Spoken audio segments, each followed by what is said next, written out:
What the hell? Why didn't it go live? Oh shit! Yo, Yo, what's going on, everybody? My name is Tyler, and welcome back to the Mind of a Nerd Studio. And today this is probably one of the biggest live streams of the year. I say this now, and then D23 comes around, and it's even bigger. yeah. But that is going to be the Comic Con San Diego Comic Con 2022 recap.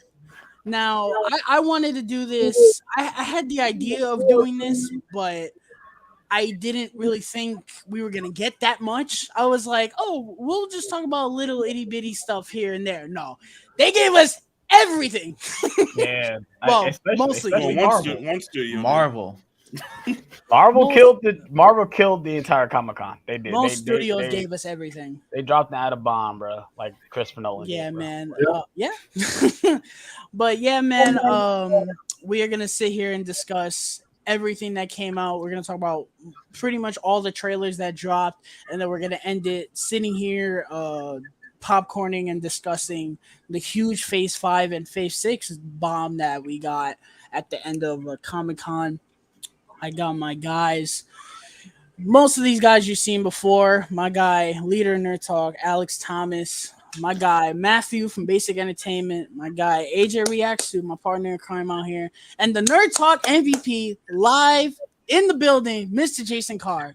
Thank you. Awesome. What's going on, everybody? I'll be good, man. I'm ready to talk Not about bad. Comic Con kind of woke me up. Kind of want me to go back on his YouTube grind. Yo, I was about to say, man. Once he wanted to take a break, look what happened. In the flash. Yeah. But yeah, man, my little brother's in the chat. What's going on? You should be in bed right now, but you know. Let him watch the stream. You know.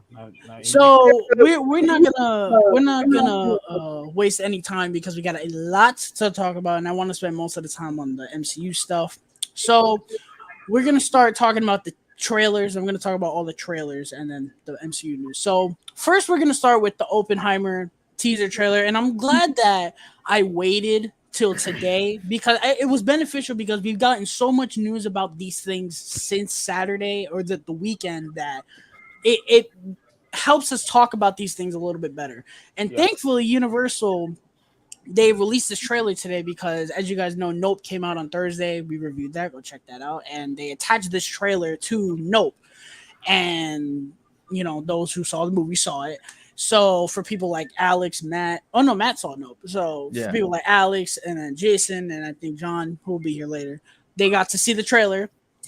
And yeah, I'm glad that they did that because now Alex doesn't have to feel left out when we talk about the trailer. Yeah. So we're not going to spend too much time on this because the trailer was very short. Like a minute and 20. The one I saw was like a minute and 26 seconds. That was it. So this is Christopher Nolan's next movie, his first movie with the new studio, Universal. Yeah. Which it was weird seeing Universal and then Syncop. I thought it was Warner Brothers, but no, it's Universal. No, because of the whole Tenet situation. Right.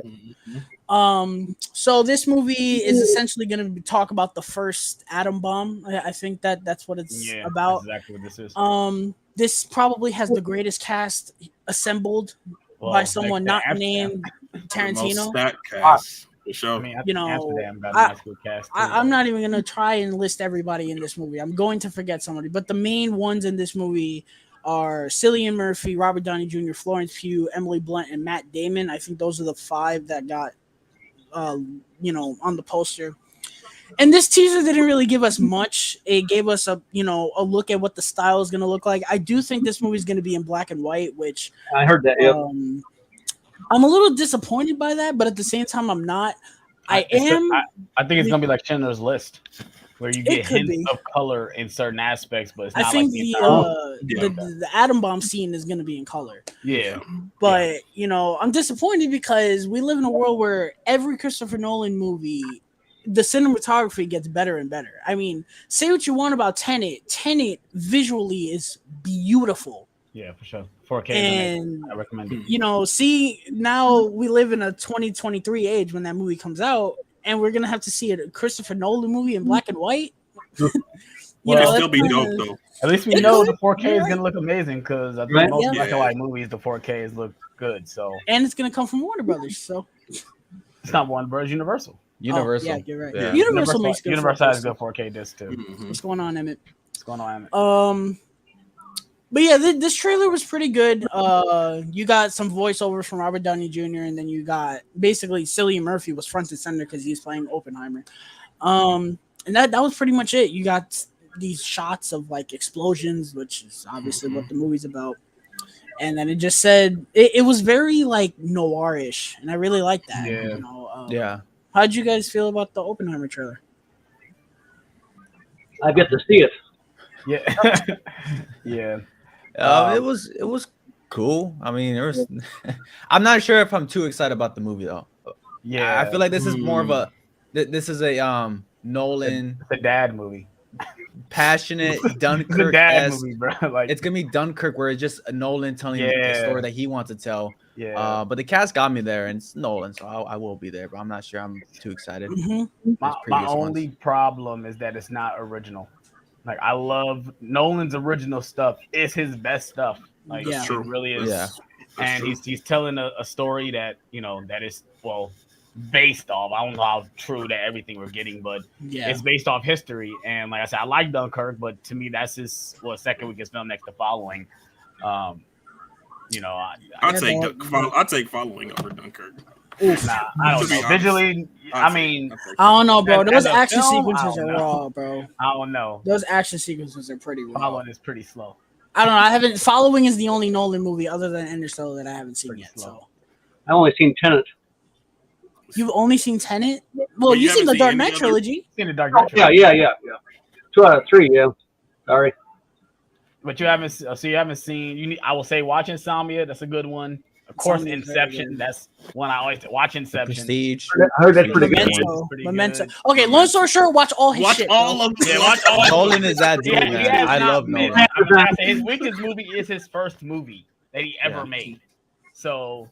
Long story short, watch all his shit. For sure. He don't miss. He don't miss. Visually, storytelling, characters, and have the Jason, have the captions on because Nolan, for some reason, doesn't know how to. No, it's only mix audio. Bro. It's not his other movies. Inception too, and Interstellar. There's some parts. Bro. Yeah. Inception was fine. The music is pretty loud. Inception was fine, bro. I saw this like a couple days ago. It looks pretty good. I didn't see that one. Of the what? Till. It's called Till. That? Story Emmett Till. Okay. All right, so no more thoughts on Oppenheimer. It's pretty straightforward. Yeah. Next, we're gonna talk about Dungeons and Dragons. What is it called? Honor Among Thieves. Honor Among Thieves. Right. So I feel bad for Uncharted. Yeah. So I have no knowledge of Dungeons and Dragons. My knowledge of D&D is Stranger Things. Yeah. And that apparently horrible movie that came out in like the 90s or whatever with Jeremy Irons, which I hear is like the worst thing like ever. So I was interested in this. I was like, okay, you got a pretty okay cast, and I didn't know what to expect. I thought the trailer was pretty dope. I think it looks pretty good. It doesn't look amazing, but it looks like it could be some fun fantasy stuff. The effects look pretty good. Sophia Lillis' character probably has my attention the most because her powers or whatever look really cool. Like she could shapeshift into like animals and shit. I was like, that's pretty damn cool. Chris Pine looks like he's Chris Pine. He looks like they're trying to make him like Star-Lord. The trailer gave me kind of Guardians of the Galaxy-esque vibes, not really, but like in a fantasy world. Michelle Rodriguez looks like Michelle Rodriguez, not in a good way. I don't know why. I don't know. I don't understand why Hollywood keeps putting her in these big franchises. Yo, she was in Avatar. I'm watching Avatar. I'm like, she was Michelle Rodriguez. In this she was movie? fine like, in that, but like random. Like she's in this movie. I feel like she just plays How herself. did you get this? How did you get this? Like, did James Cameron watch a movie like I need you in my movie? Like she auditioned. I don't really love Michelle Rodriguez. I think I don't think bad is the word. I think she's boring. Like she's a very boring actress. Kind of like, a one note. She's on. yeah, one she note talks, actor. and I'm like, She's I very don't one care note. about. Same type of tone. Yeah, Same Yeah. speech patterns. She's always like very angry and monotone. She don't gives a performance. You know, she gives off a really dumb vibe in this movie, but the movie looks fun. How you guys feel about Dungeons and Dragons Is this coming out this year or is next year? next year? Next year. Okay. Yeah. So when I watched it, when I saw the little, they do the trailer before the trailer, they saw the person like, oh, that looks pretty fire. I thought it was gonna be like a Jumanji type thing where it's like they're imagining all this stuff happening, but they're playing the game. But no, that's not what it is. That sounds cooler than the movie. That's what I thought. I thought it was like a Lego movie type thing where you thought the Lego. It could be. We don't know. It could be. I would really love that. That would be more interesting than I would really just like having that. it in that world. Yo, this is too far fetched, but imagine if it's the Stranger Things kids playing. That shit would be hilarious. But no. What is this? Universal or Warner Bros? Yeah, it's Paramount. This is Paramount. That would be they don't own it. crazy, bro. If they pan out as the movie ends and you just see them, you'd be like, what? That would be crazy. They wouldn't do that. But I thought the trailer was cool. Like I said, that's the first time I watched it today. I'm not a huge fan of Dungeons and Dragons. I don't know really that much about the game besides, like you said, Stranger Things. And I think everybody looked fine. It just looks like a fun action movie. I don't need it Hopefully to be they can make it into a franchise. I don't know if they want to or not, but I guess but I like that Paramount is taking the step. Well, right now they're taking the step of doing one. Yeah, not saying it's gonna be 5 movies. Yeah, it's gonna be 5 movies. Don't do that. Announced. Don't announce 5 movies. Don't do it. Wait till the first movie do well. If it does well, okay, we bring light a sequel. Don't do it like, once the first one do well, we gotta do 5. I hope, movies. No. I really hope it does do well because they've been working on this for a while, while. Paramount needs another franchise too, though. Like Paramount has they only have Mission Impossible. They got Transformers and A Quiet Place. And Sonic. A Quiet Place is a franchise at this point because they're making part 3 and then they're doing the spin-off. The day one franchise that. 24. Yeah. Matt, don't start, bro. I mean, I don't think it should have been. I don't think that should be a franchise. I love part 2. I love part 2, but I agree it shouldn't be a franchise. But I love what we've gotten so far. I would say that they should have done the first one and then still did the prequel because I think the prequel has a lot of potential to be amazing. I think they shouldn't have done the first one and then anthologies. Yeah. But not a sequel of the same family. Talking about like taking place in different parts of the world. A Quiet Place I've sat here fantasizing about Quiet Place movies before. This was all before Quiet Place Part 2 came out. When they announced the sequel, before they announced Emily Blunt and all of them coming back, I was like, yo, they could do so much. Yeah. My ideal idea for a Quiet Place sequel is having it focus on people that don't know sign language. They don't know how to survive. And they have to find a way to survive. And they die because they don't know how to survive. Because they can't be quiet. Different parts of the country, too. Like you have one in Africa. Mm-hmm. Yeah. That's my ideal concept for this franchise. But I guess they wanted to keep Emily Blunt because name value and all that shit. And John Krasinski they're married, so I mean, shit. Why not? I mean, but John Krasinski said, "Yeah, I'm out. He's not doing the next one." So yeah. But I think they got the director of Pig to do the next one, the prequel. I think. I never saw Pig, so I can't. Yeah. Man, Dungeons and Dragons looks pretty dope. Those were the appetizers. This fucking shit. Yes, John Wick, baby. It's probably the second best trailer of Hall Comic Con. It is. Oh yeah. So funny story. It was me, AJ, and Benji. We were on the phone. We were watching The Mask. I was watching The Mask. Yeah. I must have been doing something else. How the fuck did I miss that? Don't feel bad. We shut the show off. We didn't finish it. Oh, y'all must not. My condolences. No, we didn't. And I was on Twitter, and they were doing the panel for John Wick, which I didn't even know it was getting a panel. Yeah. And in the comment section of Twitter, someone posted the trailer, the link, and I clicked on it, and it was unlisted. And I was like, how the fuck did you get this, bro? Yeah. So regardless, I click on it and I watched it. And I was like, oh my god, I've seen that trailer like at least 20 times. At least. You should have heard him on the phone. Is this real? Is this real? Yeah, I didn't think it was real for a second. I was losing my mind. You can't go wrong with John Wick movies, man. No, Like you can't go wrong. Even though I'm with Ty, and I heard Ty said this before. Chapter 3 kind of ended in a way I was like, damn. You know, it was just so kind of like underwhelming how it ended. Yeah, I was like, we're doing more of these. Sequel, baby. It was, but it's like this franchise is so fun, and it just it's so like now they're adding in some new actors and stuff, and they're going to different locations. I don't know, man. You can't go wrong with these movies. Makes it more interesting for sure. What did you say, Jason? This the last one? No. I think they're making They one announced more. 4 and 5. They are? Yeah, they're making one more, and And then they're doing the ballerina spinoff with Ana de Armas, which I am super excited for. You guys already know. I'm signed up for that. For sure. Alex, you gotta watch The Gray Man, bro. She was great in that, and she was great in the action sequences. I was like, man, she's gonna kick so much. And James Bond, she was dope. Yeah, she was great in No Time to Die. She was. They should have kept her in. I kind of hope that one scene, and that was it. I kind of hope that in John Wick 5, she's in it. And then that bridges off into that movie. I would be down for that, you know. But this looks how I feel like it's gonna be with Bond as well. Yeah, she's probably gonna be in the next Bond. She came on and said that there shouldn't be a female Bond. It should be another character. It shouldn't be she should be Bond. No, not that she is gonna be Bond, but she's gonna be part of. Well, she it's can't funny be part of the franchise. Yeah. It's funny that she said that because everyone was like, back when No Time to Die was marketing, and they marketed Monica Rambeau, Lashana Lynch. They marketed her so heavy, and everyone was like, "Why is she being marketed so heavy? Oh my gosh, she's gonna be the next Bond."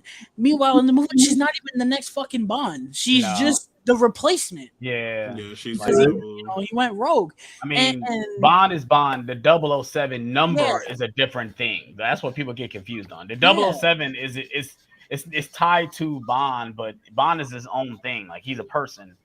The 007 number can be anybody. So that's what people get confused about. But getting back to this trailer, though, it's fucking awesome, bro. It looks great. So hype. What these movies don't get credit for is the way they're shot and the set design and the way they do colors.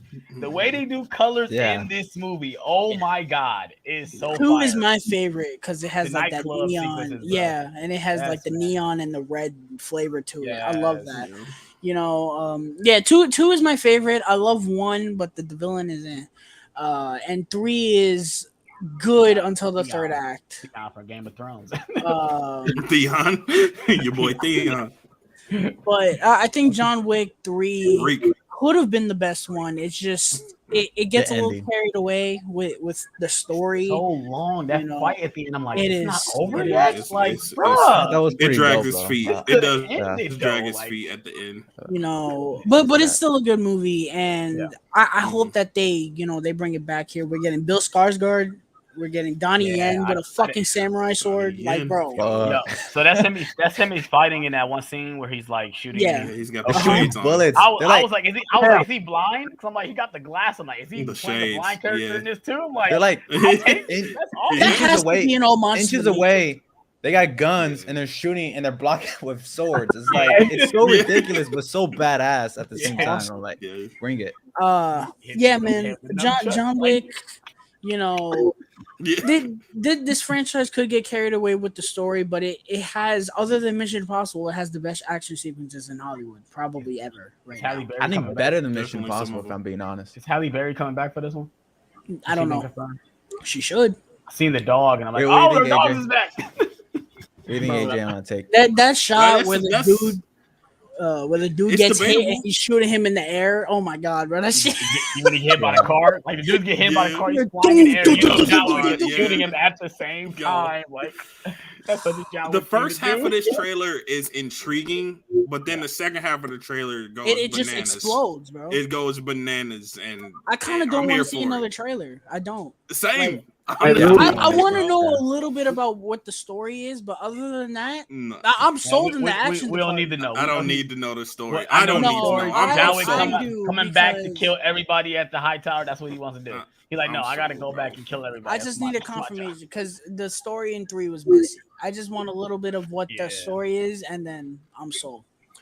All right. Let's talk about one of the big topics for today, and that is the Marvel Animation Showcase. So, the big announcements that we got, let's get the little one out the way. What If Season 2 is confirmed for 2023? Yes, sir. To everyone's demise, because everyone hates What If. Yeah. Never seen it. I don't get it. Definitely check it out for sure. It's on Netflix, right, or something like that, or Disney Plus. It's on Disney Plus. Yeah. I don't get it. I don't get why everyone hates What If. I really like What If. You know, even the Killmonger episode, which was probably the worst one, it wasn't that bad. Those final episodes were pretty entertaining. I'm not gonna lie.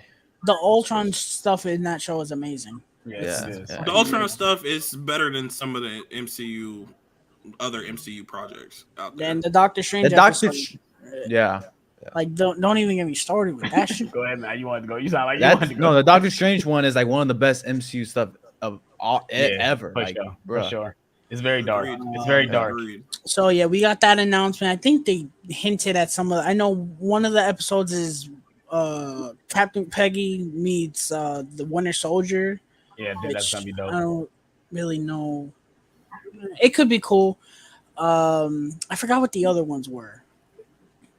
I can't remember what the other ones were. What if Disney had the rights for Spider-Man, which is a whole new show called Freshman Year? That's an actual series, not part of What If. But... Perfect transition. Yes. We got I guess we'll talk about Marvel Zombies last, but we got confirmation that Spider-Man Freshman Year is not canon in the MCU, to all of our disappointment, because we all thought that this show was going to be the first years of Tom Holland Spider-Man. And I guess AJ and Matt, you guys won't get a confirmation that Uncle Ben exists in the MCU. He doesn't. Uncle Ben. It was confirmed though. No Way Home. He didn't. They were saying Uncle Ben, and it didn't seem like he knew who he was. Uncle Ben who? Who's Uncle Ben? I beg your pardon. Right. You know, when I heard this wasn't canon, I was like, I just don't give a fuck about this anymore. I don't, because now technically it's not canon. It's just not in our universe. It's not 616. There is some. It's not 616 universe. So it's another. So it could cross over into 616. Which somehow, I find there's something funny about that. So this is basically another. This is a branching off of What If. That's what this is. Kind of. And I'm gonna find it fucking hilarious when people say that this show is a 10 out of 10. Meanwhile, What If it's the same shit, and people are gonna be like, "Oh no, this sucks." Different Spider-Man. Yeah, you got Spider-Man. You got Daredevil in here, Doctor Strange, Norman Osborn. I don't know. And it's one story. It's not. I think it might be pretty fire. Story by the end, it didn't reveal what the story was right away. It technically was one story. I mean, it's a multiverse thing. That's what If is, and people weren't on board with that concept because it doesn't connect until the ending, and most people are already checked out. And not even all the episodes connected though. Right. I don't know. To me, this show is just really some Disney XD bullshit to me. I don't really care about this. The art wasn't really interesting to me. I don't like the makeshift suit. I don't like it. I know a lot of people like it. I don't know. I do. The one thing that is interesting me is how this starts, where it's like, oh, there's a shift, and now Norman Osborn is Tony Stark instead. That's interesting. Yeah. I would watch it for that, you know, mainly because we don't have Norman Osborn in the MCU. So right, it doesn't exist. You know, doesn't exist. But other than that, I don't really care about this. I know Matt's probably going to be the one that's. I'm pumped. I'm real pumped for this. Matt is the one that's pumped. I love the Steve Ditko artwork. Inspired. Spider-Man, of course. Daredevil in here. Norman Osborn. That should be interesting. I think it should be a cool show. I do think it's interesting that we're getting all this stuff in this show. Did they reveal how many episodes is in the show? No. Yeah, I was just about to ask that. I do think it's interesting that we're getting all this stuff here. Meanwhile, we haven't seen more than half of it, and that I guarantee you, we see Venom in this show. Yeah, or Morbius. That's what I'm saying. That's why I think this is Disney's. If they had the rights, maybe this is what they wanted to do with Spider-Man. Yeah, I can see that. I can agree with Matt. I think this is far-fetched, but what if they touch on this and across the Spider-Verse? No, they couldn't because it's Sony, not Disney. Yeah, Sony would scream in a pillow. That's not happening. They find them? Huh? Would they find them? No, I don't think they tried it before. Disney has the rights for Spider-Man cartoons, but they don't have the rights for films. You could tell the Spider-Man movies. They're making this their Spider-Man Avengers Endgame. That's what they're in a chokehold with the live action movies with Sony. That's why we haven't seen. But I want to know how the fuck they got Venom in here. How we got the symbiote in the MCU. I find that very interesting. Yeah, it's got to be something within the contract where if they do the symbiote, it's going to be probably different. Probably a different character. Like I said, it's probably not going to be Eddie Brock as the symbiote. They're probably going to do the Harry storyline or bring in. They're not going to do Flash because this Flash we got in this universe and it's not Venom. But they're probably going to do something different when it comes to the symbiote. It's not going imagine if they tried to make this version of Flash. That dude trash, bro. Oh my gosh, with the highlights, bro. This nigga hair. What was up with Flash's hair in No Way Home? Highlights, bro. Like, I was like, what? Okay, never mind. Yeah, that dude's sauce, man. Move on. Especially in No Way Home. Yeah, like I was cool with him. I was cool with him in Homecoming, and then in Far From Home, like I don't know, like I was kind of like teetering. Yeah, like I was teetering. Like okay, I kind of like this character, kind of don't. But in No Way Home, like I don't. They just like threw that character away, bro. I don't know. When I say penis, you say Parker. Penis. Yeah, they didn't know what to do with that character. They didn't know. It felt like he wasn't even there when they were filming. A lot of the shots were him not even with the rest of the cast. Right? Costco parking lot or something. Behind the Wendy's, they shot it behind the Wendy's. Yeah. You know when he opens the doors to the coffee shop? Yeah. It's not the same doors. Yeah, I remember you saying that. It's same not doors. the same color doors, bro. It's a different place altogether. And then when Peter calls him, the background looks like it's CGI. Is it the opening? Yeah. That's after he talked to Doctor Strange. In the words of John, the magic of cinema. The magic of cinema, for sure. Moving on to the last Marvel animation thing we got. What if? The zombies, the Marvel zombies, which is branching off from What If, which is going to actually continue that episode, which I find interesting. Episode. Because Thanos had the Infinity Gauntlet at the end of that episode, which made all of us be like, "What the fuck?" Like, I think all of us were like, "Zombie version of Thanos." I don't think that's gonna be. I don't think they're gonna bring that back. I think they're just gonna ignore that. I do too. There's no way. There's no way. But it's like so. Basically, the premise of the show is it's basically the same premise of the episode. You have Avengers who are not turned, and then you have Avengers who are turned. So I think the ones that are not turned are there's I'm gonna miss some characters. Majority of them are just I think Shang-Chi, Jimmy Woo is there in a costume, which I found hilarious. Miss Marvel is there, which I hope they get this girl to voice her. I need that. America Chavez is gonna be there too. I think so. I think I saw Icarus, Zombie Icarus. Yeah, it's Zombie Icarus. Holy shit. Oh, are you serious? Zombie Icarus? That's gonna be crazy, bro. Oh my god. That man is already OG, you gotta add the biggest thing that got people excited. It's gonna be TVMA, so they're gonna go there with the box. They're gonna go there. We'll see. Which the episode, the Marvel Zombies episode, it went. It was pretty violent. Yeah, it did. I was shocked. Which I was happy about. Now imagine when they actually have the TVMA rating. Yeah. You know, bro. Imagine Zombie Makari, bro. Yo, damn. Eternals in general, bro. Oh my goodness. They're gonna be A-Train from The Boys, running through people. That's what they need on the Avengers. That's what they need, so she can run through the zombies and kill them all. For sure. I'm looking forward to Marvel Zombies. You know, I hope this is just its own thing. This is what I said with What If, and they kind of stuck to that, kind of not. I hope it's just its own thing where we can just have fun with it, and they don't bring it into live action. Just let it be its own thing. You know, I don't need to see Marvel Zombies in live action. It's funny we thought we was gonna get in Doctor Strange. Zombie Strange. We know who to blame. We kind of did. Zombie Strange. All right. I wish Mr. Stu was here for this one because I know he would talk about this. But moving on, DCEU time. This is gonna be quick. Quick, bro. Right. Exactly. Let me bring up this topic here.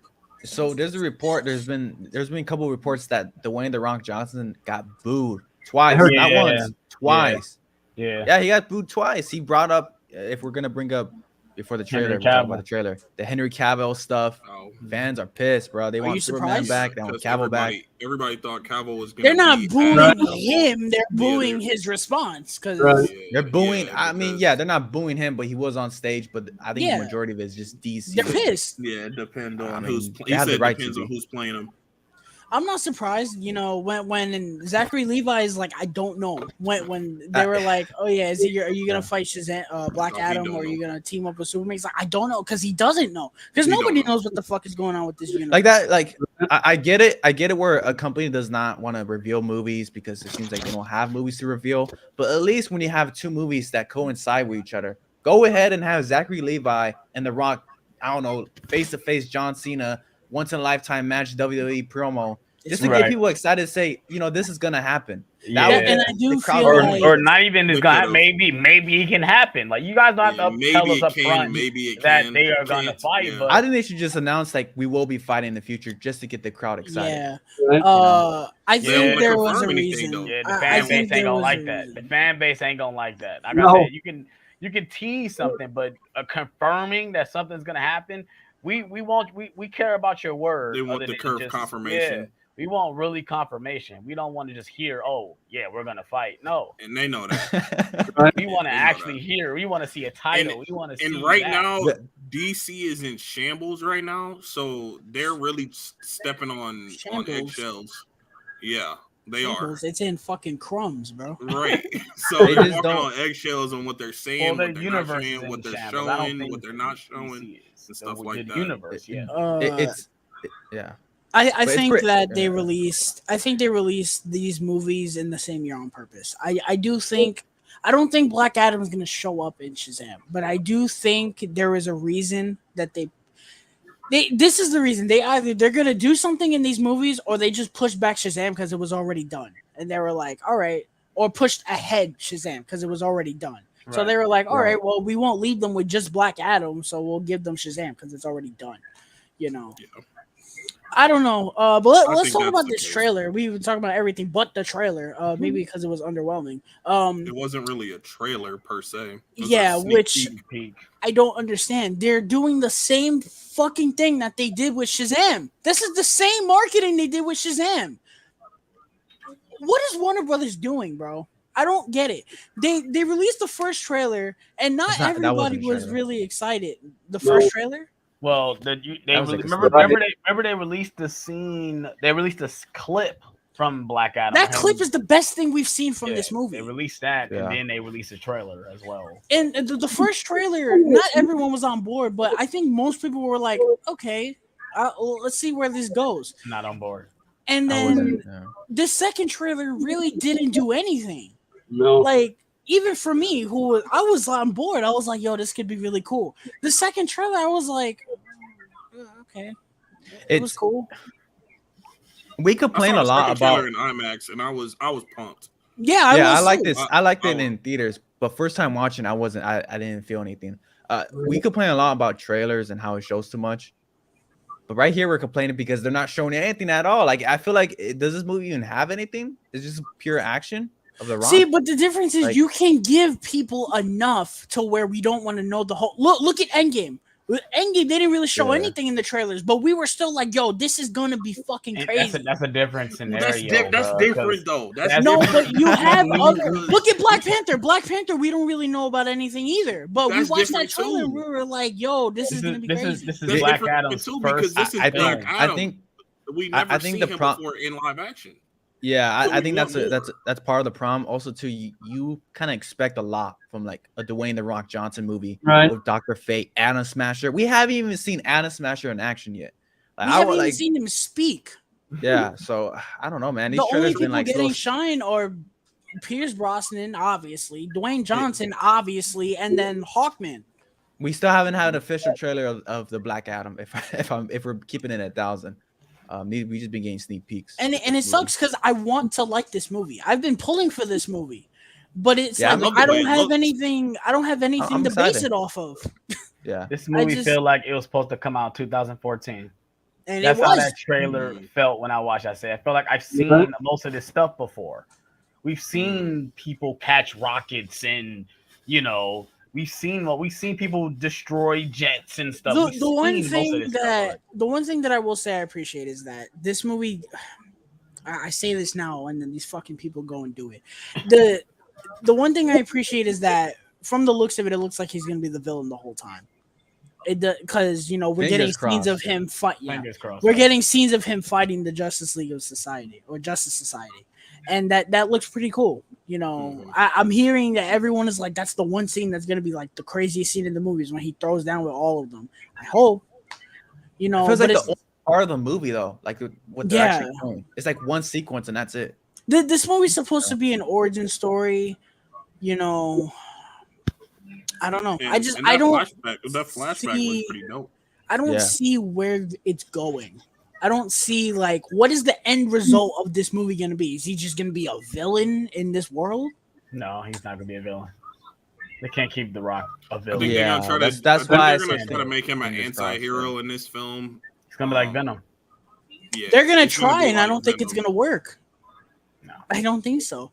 And on top of that, I don't think they're going to make it believable if he fights Shazam. I don't think they're going to make it believable. Mm-hmm. They're going to turn that shit into a comedy show. Yeah. I hope not. I think also, too, The Rock is playing a dangerous game right now with marketing this movie based off, we might see Superman. Bro, just keep him out of your name. Like, just keep Superman out of your mouth. Don't play that type of game because you're going to get a lot of people let down. Dwayne Johnson. That's what I need. Fast 5 Dwayne Johnson, bro. Take that and apply it to a superhero or supervillain. You ain't got no complaints. Looks like that's what we're getting. Yeah. But it looks like he's trying too hard. It doesn't look natural. It doesn't. The Rock always looks like he's trying hard. But look, you watch Fast 5 and it kind of comes off genuine of him being a dick, But this is his role. The Rock's been at this role for a while. This is a pure passion. He's been dying to be the Black Adam. I hope. You gotta deliver. Yeah. All I'm saying is I hope this movie ends up like Shazam. Shazam was the same way. The marketing for that movie was terrible. It definitely pleasantly surprising because when we all saw Shazam, we were like, "Yo, that movie was dope." I hope this is the same. I hope we walk out. Oh man, Black Adam was dope. I can't wait to see him fight Shazam. Speaking of Shazam, Fury of the Gods, trailer number 1. This was my most anticipated thing of the whole weekend. Yes, over the MCU stuff, because I didn't think we were going to get any MCU stuff. This was my most anticipated thing of the whole weekend, and it did not disappoint. This trailer was fucking incredible. That was pretty good, yeah. I loved the first Shazam, and we didn't really know anything about this movie other than Helen Mirren and Lucy Liu were going to be the villains, and we saw the shot of them in their new costumes, and everyone was like, "Yo, that's really cool." This movie looks fantastic. It does. Visually, it looks incredible. It looks better than the first visually. The director came out and said, "Oh yeah, this is a sequel, so we were given more money," and it shows. The budget looks incredible. The shots look fantastic. It looks very professional, and it looks great. It does. Alex, I know you didn't love the trailer as much as we did. So how did you feel about the trailer? I thought it was okay. I thought it was all right. But I'm like that. Same with the first Shazam. I liked the first Shazam, but I wasn't like mind blown. It's like that. It's not one of my favorite DCU movies either. But I don't know. Maybe it's just that I'm not a fan of Shazam as a character either, as well. Yeah, I'm in the same boat. It's like he's like a generic Superman. That's how I feel. Like he's just like kind of a. And he's not believable too. I don't think Zachary Levi is a honestly, I don't think he's a good Shazam because I think there needs to be a big distinction of Billy Batson and Shazam, and I feel like there wasn't that in that first movie. It felt like opposite sides. I just don't see this guy in the same room with Henry Cavill and The Rock. Those are men. This guy is like a guy who works at Best Buy or some shit. That's the point. Like, I don't buy it with Zachary Levi. But I don't think that's a kid though. He's a kid at the yeah. end But of the day. Shazam is like Shazam, and then he has that kid mind. This guy looks like a kid and a kid with a kid mind. Like I don't buy it, and I don't respectfully. Really think you're drunk. I'm sorry. I love Zachary Levi. I honestly don't even really. This movie's gonna be dope. I think it's gonna be good. But I really don't care, man. I really don't care about no Shazam. I can't relate. Other than Aquaman, this is my most anticipated DCEU thing. I'm cannot wait for this movie. I thought the trailer was great. Flash than this. No, you fucking wouldn't, bro. Yeah. You say you would rather watch the Flash than this? I think I'd rather watch. I think I'm more anticipated for the Flash and Aquaman too. I'm excited for Flash to see how the hell they're gonna come up with this movie at this point. Do it. Like, let's see how they're gonna pull it off at this point. I don't know, man. I want them to scrap that. But I think this is gonna be the better movie than those two. I think this is gonna be well made and stuff and all that. Yeah, I think Helen Mirren looks great as the villain as well. Yes. Right? Oh yeah. I love Helen the Mirren Fast and Furious Easter egg because she's in those movies. She's in the movies. Like, what are you talking about? I was like, you know what he's talking about. The special effects look on point too. The dragon looks fantastic. You know, them in their suits just. Oh my god, the suits look better this time. Transition into the suits. Yeah, better this time. It's so fucking fire, man. I can't wait. I'm sorry, I can't wait. I love. It seems like by the trailer, like they're not even fighting as a team. Like the way he says, like they're all doing their own thing, and I'm trying to make sure we're all a family. I feel like that's gonna be the middle of the movie, the second act. Yeah, I think that's gonna be a main plot point, trying to keep all of them together and like a family. I feel in all it's gonna be the theme of family, but I feel like that was kind of the first movie too. So to an extent, I don't know. It was, but now they have these newfound powers. They're out doing their thing. Especially the gonna try to bring it back in. The superhero kid who was a fan of superheroes. I wonder how he's handling it now that he's a superhero. I love when they were like, "What are you doing?" And then the little girl was like, "Oh, we're gonna go fight crime." And they were like, "Okay."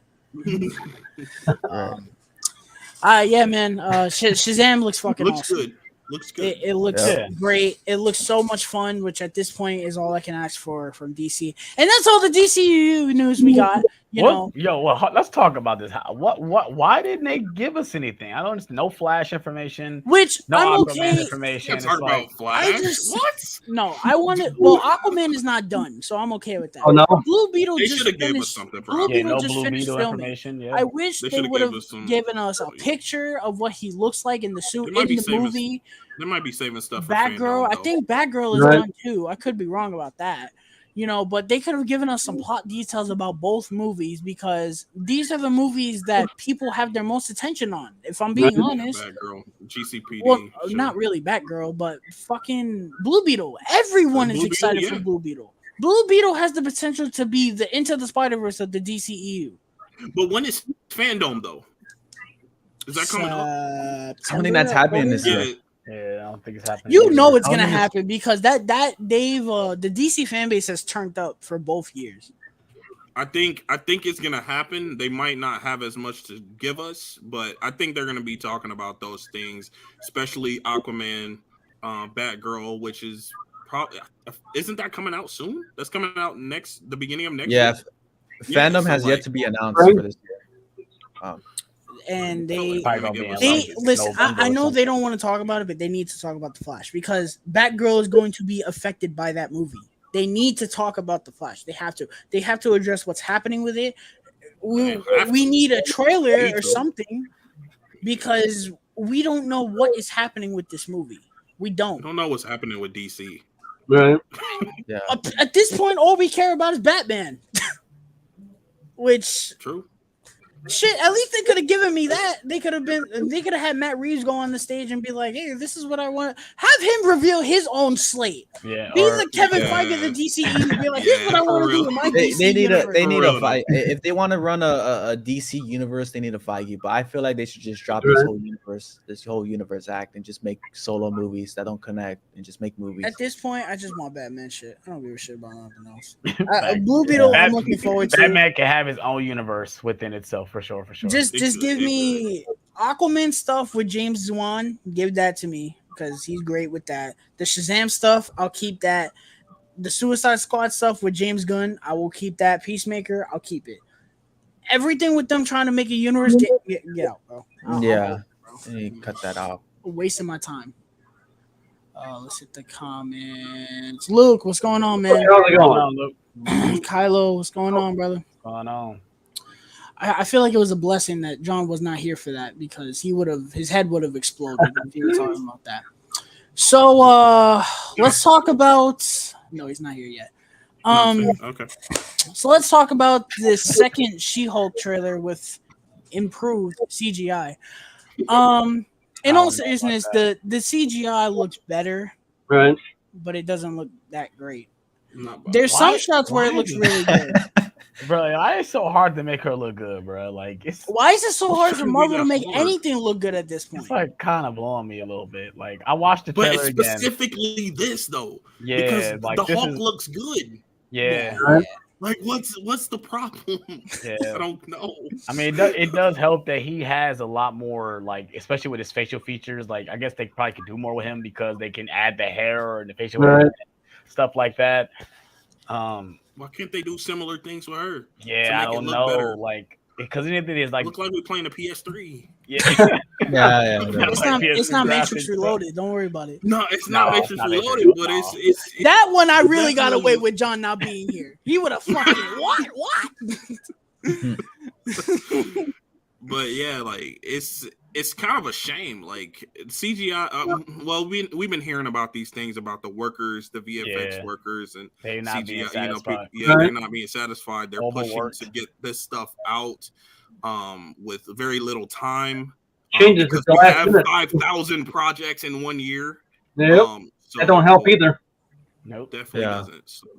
I don't know what's happening. You know, it's kind of sad that we live in a world where, you know, Warner Brothers right now is trying to rebuild what was damaged with their, you know, community, if you will, of filmmakers and all that stuff, you know, but it took a hit with the whole Justice League situation. And then we find out, we thought the MCU and Disney was this oasis. Turns out, yeah, no, it's not any better because these people are being harassed to make digital effects when they're given unrealistic time to give good special effects. Like it takes time to make things like really, I'm really sorry good. If I produced that Miss Marvel finale, I'd be fucking embarrassed.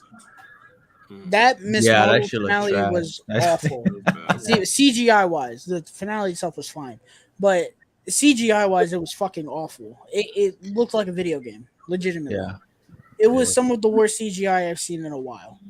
You know, by a big budget company. I don't know. $1 billion company. This is they're $1 billion company at this point. This is the same company that made Endgame. I think the show though, CGI aside, I don't think the show's gonna be all that bad. It's not as like when you look at the show. Yeah, it looks fun. It looks great. It's just that CGI just takes you out of it.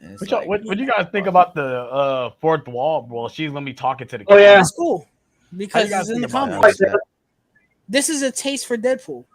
Yeah, she was the first one to do it in the comics. She did it before Deadpool. Mm-hmm. Yeah, I didn't know. When Deadpool started out, he was more of a serious character, and then he got a little goofier, and then real goofy now. You know, Ryan Reynolds stuff. I thought it was all right. When I saw him, like, oh, they're doing the fourth wall breaking with her. What was I gonna say? But yeah, the thing with the shows that's bothering me now is when we got shows like WandaVision, Falcon and Winter Soldier, and Loki. Those were the pioneers that, you know, we watched these shows and we were like, man, it feels like we're watching movies. You know, it feels like we're watching. Those were the best looking shows. Yeah. And then we get to shows like even Hawkeye didn't look that bad. No, it didn't look You know, Yeah. and then we get to things like this, and it's like this is what you were trying to avoid when you started making the shows, because everyone's fear was, oh man, you're gonna tell that the shows and the movies are different, and that wasn't the case. But now it is definitely the fucking case. Yeah, and it's a shame. It feels like it's a show, like even though like they put so much money into it, but it still feel like it's a show. And I think, yeah, I don't get it. I don't get it because Mando and Boba Fett both look fantastic, and they look like Star Wars Obi-Wan movies. Kenobi as well. Obi-Wan looks great too. You know, I don't know what they're doing. I don't know what they're doing. They really need to slow down. It's like what we said though. They doing quantity over quality. Oh, we're gonna talk about that in a second. It's just they're putting out so much content. I mean, what's coming up? Like this, coming up, like, bro. I know we talked about this off camera, but this phase alone, it's like we've gotten like we gonna talk about it. Oh, man, it's insane how much content we've gotten over this last. It's about to go down, like, bro. Yeah, Once we talk like about this next thing, we're gonna go. This She-Hulk trailer was good. The reveal at the end made me and Matt do a backflip on the stream. The yellow and red costume. Hopefully, that's not the costume we get in the Daredevil show. I don't know if we're gonna talk about it. It's probably. It looks good. We're gonna talk about it. It doesn't look that yellow bad, though. I saw black and red. No, it's yellow. It's yellow. I didn't see the yellow. But it's that shot where he flips. He does a flip. And you see the end. light. You gotta pause that at a certain time. I think Daredevil is gonna be rocking that costume in kind of different costumes because of what happened at the. It's gonna be loose. It's gonna be so hard to like them talk about the Netflix shows without giving them credit because I don't think they want to give that guy credit.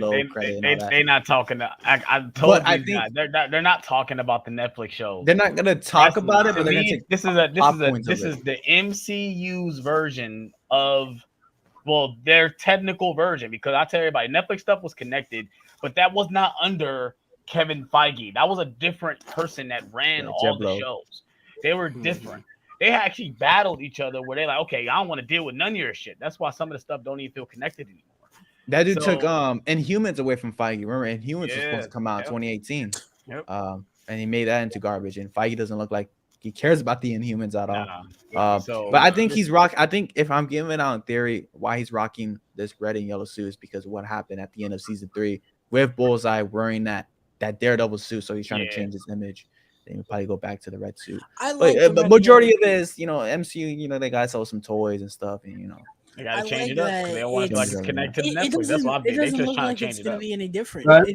It just looks like it's gonna be the suit from the show. Just the arms are yellow.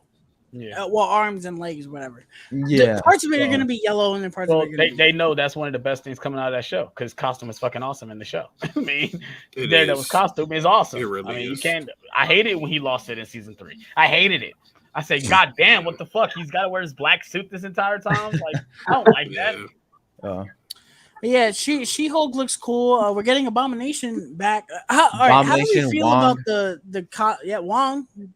If we don't have a Wong, it's wrong. It's wrong. Yo, we popped up and who else is in this, bro? Yeah. Like, and I think we talked about this off camera that Daredevil was going to be a more prominent character in this show than just him showing up. Like, he's actually going to be a character in this.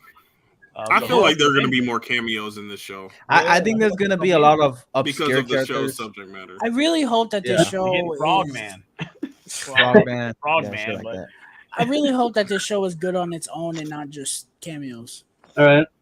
Which I think it will be. I think it's going to definitely have cameos. This girl's going to be really good, though. The main girl, I think she's going to be Tatiana really Maslany. Yeah. Oh, yeah. She's going to be good. I'm bad with names. She's going to be really good as She-Hulk. I can see it. What was I going to say? I love the line she says. You remember the guy in high school who always was popular and stuff? Well, I'm the person that wasn't popular. Now look at me now. Like, ha ha. Right. I like that. How do we feel about Abomination's design? The comic? I do not like his design. You don't like his design? No, I like his design better in the Hulk movie. Oh, I don't know. I respectfully disagree. I like his design better here. I don't think John likes it either. We should get out all the things that we can say without John being here. I don't like the fins. I don't like none of that stuff. I don't like that. I like it. I do. I like the fins on when he showed up. Yeah, when he showed up in Shang-Chi, I was like, oh. And we're getting Tim Roth back. You know, I love me some Tim Roth. He's great. Keep it connected. Now, where the fuck is Betty Ross? And I'll be okay. Liv Tyler, walk. I want them to follow up to that. Like leader, Liv Tyler, walk through the screen. They set up the leader. A picture or something. And Betty, they forget that. Where is Julianne Dreyfus, bro? Where is she, bro? Where is she? Julia Louis-Dreyfus? You talking about Julia Louis-Dreyfus? Yeah. Where is she, bro? She's putting together Thunderbolts. She'll be in there. Oh, yeah, if I don't see her in the post-credit scene of this show, heads are gonna roll, bro. Because she has been absent. Get her, though. We know, bro. She has been absent from far too many projects. Where was she being though? That's Hawkeye.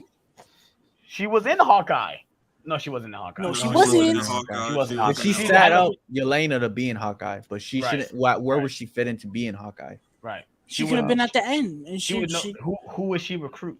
She could have had a scene with Yelena and be like, "All right, you come join my team." Would you want her to be in that trash show though? That would just be a waste of time for her. It'd be the best fucking part of the show. Save your time. I was thinking like, wow, she wouldn't be in Miss Marvel, and she would not be in Moon Knight. So she'll come back. She'll come back. For sure. I guess we could talk about her when we get to. All right, I was trying to hold off for John as much as I could, but because I know he wanted to talk about this, but John not making a stream, bro. I'll be right back. I gotta All right. This was easily the best thing coming out of Comic-Con. I think we were all anticipating this. Before this trailer came out, I don't think any of us were excited for this movie at all. Man, I don't know, man. We were worried. We were afraid. No, the geeks were excited. The geeks that accept everything, they were excited. You know, but the smart people, we were like, oh. The smart people. You were smart people. Okay, I gotta ask this question. Was anyone really doubting Ryan Coogler? No. I was not doubting Ryan Coogler. I think Ryan Coogler, man. I never put no doubt in it. Because I think he's always gonna give his best. He's always gonna give his best, but I don't know if what he was given to create. But that's the most enough. But that's the most impressive part about it. How do you make a movie without your star? How? That's the thing. And make it more interesting. And this trailer, man, just blew me away. I had to go back and rewatch it. And the little tears coming down. We all did. Play it again. We all chilling in my living room. Like, I gotta watch it on my 75-inch. We watched it on my 75-inch TV. Did we watch it twice? Man. We watched it once. Yes. We had to play it back, and I'm like, we gotta watch it again. He's like, yep, play it again. I'm like, we didn't watch it again though. But bruh, this trailer is so fire. The music in this trailer is transition of the music. Fire. Yes. Angela Bassett is so fire. That was the only dialogue we got. The one dialogue, like, it was. Oh my gosh, she brings so much present with just a little second of what she says. Oh man, it's so fire. I still have my reservations about this movie. I'm still walking into this movie hesitant, but there are things about the trailer that I absolutely love. First of all, the special effects look on point, which is something right away is way better than the first movie. Obviously, if you know, you know. The other thing that I love is that this movie looks like a real movie. It doesn't look like an MCU movie. You know, it looks like cinematic. It looks like I'm sorry. It looks like this right here. No, don't apologize. And I can't wait. Own that. And I can't wait for this fucking movie. No, I'm not even gonna give it that much credit because I don't want to say that and then this movie's not good. But if fucking Wakanda Forever comes out like this, I cannot fucking wait because people are gonna be like, "Oh, Wakanda Forever is so good! Oh my god!" Yeah, for sure. You know, we always say that. Bro, Jesus. You know, but I love that it looks like a real movie. You know, it doesn't look like an MCU standard movie. The cinematography is gorgeous. Looks pretty good. We got our first looks at Namor in this trailer. Yes, I did not expect that. Costume wise, he looks on point. He looks great. I love that shot of him underwater wearing the. We got our first look at Atlantis. Yeah. Which I'm glad that I said this to Matt. I'm glad that they made Atlantis look normal. They didn't try to go crazy with it because they already knew that the DCEU had a crazy. They didn't want to go over the top. I guess I've always said that Atlantis in Aquaman reminds me of Wakanda. That's what it gave me the vibes of. You know, see that. So I'm glad that they were just like, all right, nobody really cares about seeing Atlantis, so let's just we'll make it that it's just a normal place. There's nothing wrong with that. I want to talk about Namor. Again, he looks great. I think like the regular costume where it's just the necklace and the stuff. He looks great. But something about him in this trailer, I don't know. We didn't get that much. We see him walking out the water, which is why I'm not. You see him standing on the throne. Yeah, I'm not. Descending down on the throne, which is an awesome shot. That was dope. We didn't get nothing from him, and I figured we're not gonna get anything from him. I'm not writing it off not yet. I'm waiting till the second trailer because normally with the second trailer, I don't know. It's just like with the first trailer for Black Panther when they showed Killmonger, I was like, "Yo, this is gonna be really dope." I think it's the same way. We really didn't get that much with him until the second trailer, though. That's why I'm saying I'm gonna wait for the second trailer and then I'll make my reservations. But I don't know. Since it was just something with me where it's like it's not bad and I don't hate him. He looks great, but something just gives me that vibe that he's not gonna be great. I hope he is, and it also looks like I think Wakanda is gonna be destroyed in this movie. I or think at least a part of it. I think there's a part in the comic where Wakanda gets flooded. Like he floods Wakanda. Like he puts it all underwater. Because there are so many shots in this movie where there's just Wakandan rubble underwater. I see the throne. The throne room is surrounded by water. I think they're gonna get demolished, and this is gonna be a movie about loss. Where obviously they lose T'Challa, but then they lose their home too. Yeah, and it's just gonna be emotional. The one thing I don't want is this movie to be too emotional. I don't want me to be crying this whole movie. I don't want that. I kind of want it, man. I kind of want that too. Because then you're gonna get the next movie. Done that, bro. Hey, yes, sir. What's happening? Yes, sir. We doubted you. I was doubting you, bro. I was happy. I wanted you to show up for this part because I know you wanted to talk about Black Panther. Man, listen. Yo, this feels like a movie, bro. Like that's the one thing I agree with Tyler. It feels like it's on the level of Eternals. Like it's gonna be different. Yeah. We're gonna get some of the same stuff, but it's gonna be different. This has the potential to be the best Phase 4 movie. Like man, it's because IMAX. It does. Yeah. Yeah, it has the potential. I've watched this trailer every day since it came out. I think I have too, to be honest with you. It's good. The first time we watched it, I was like, "Oh, that was really good," because I went in thinking, "Oh, this trailer's not gonna be fucking whatever." When they released it, I was like, should we do a reaction? Man, fuck, let's do the reaction. Fuck yeah. I expect before they showed this trailer, they announced that this is going to be the end of Phase 4. Yeah. We were like, what? Why would you do that? No Avengers, no Young Avengers, none of that? No. Yeah, so I think we were already skeptical going into this trailer, but when it showed up and showed out. It did. Yeah, man. This trailer is great. All the actors look like they're gonna bring it. We're getting AJ, your girl, Ironheart. AJ is probably the most excited for Ironheart.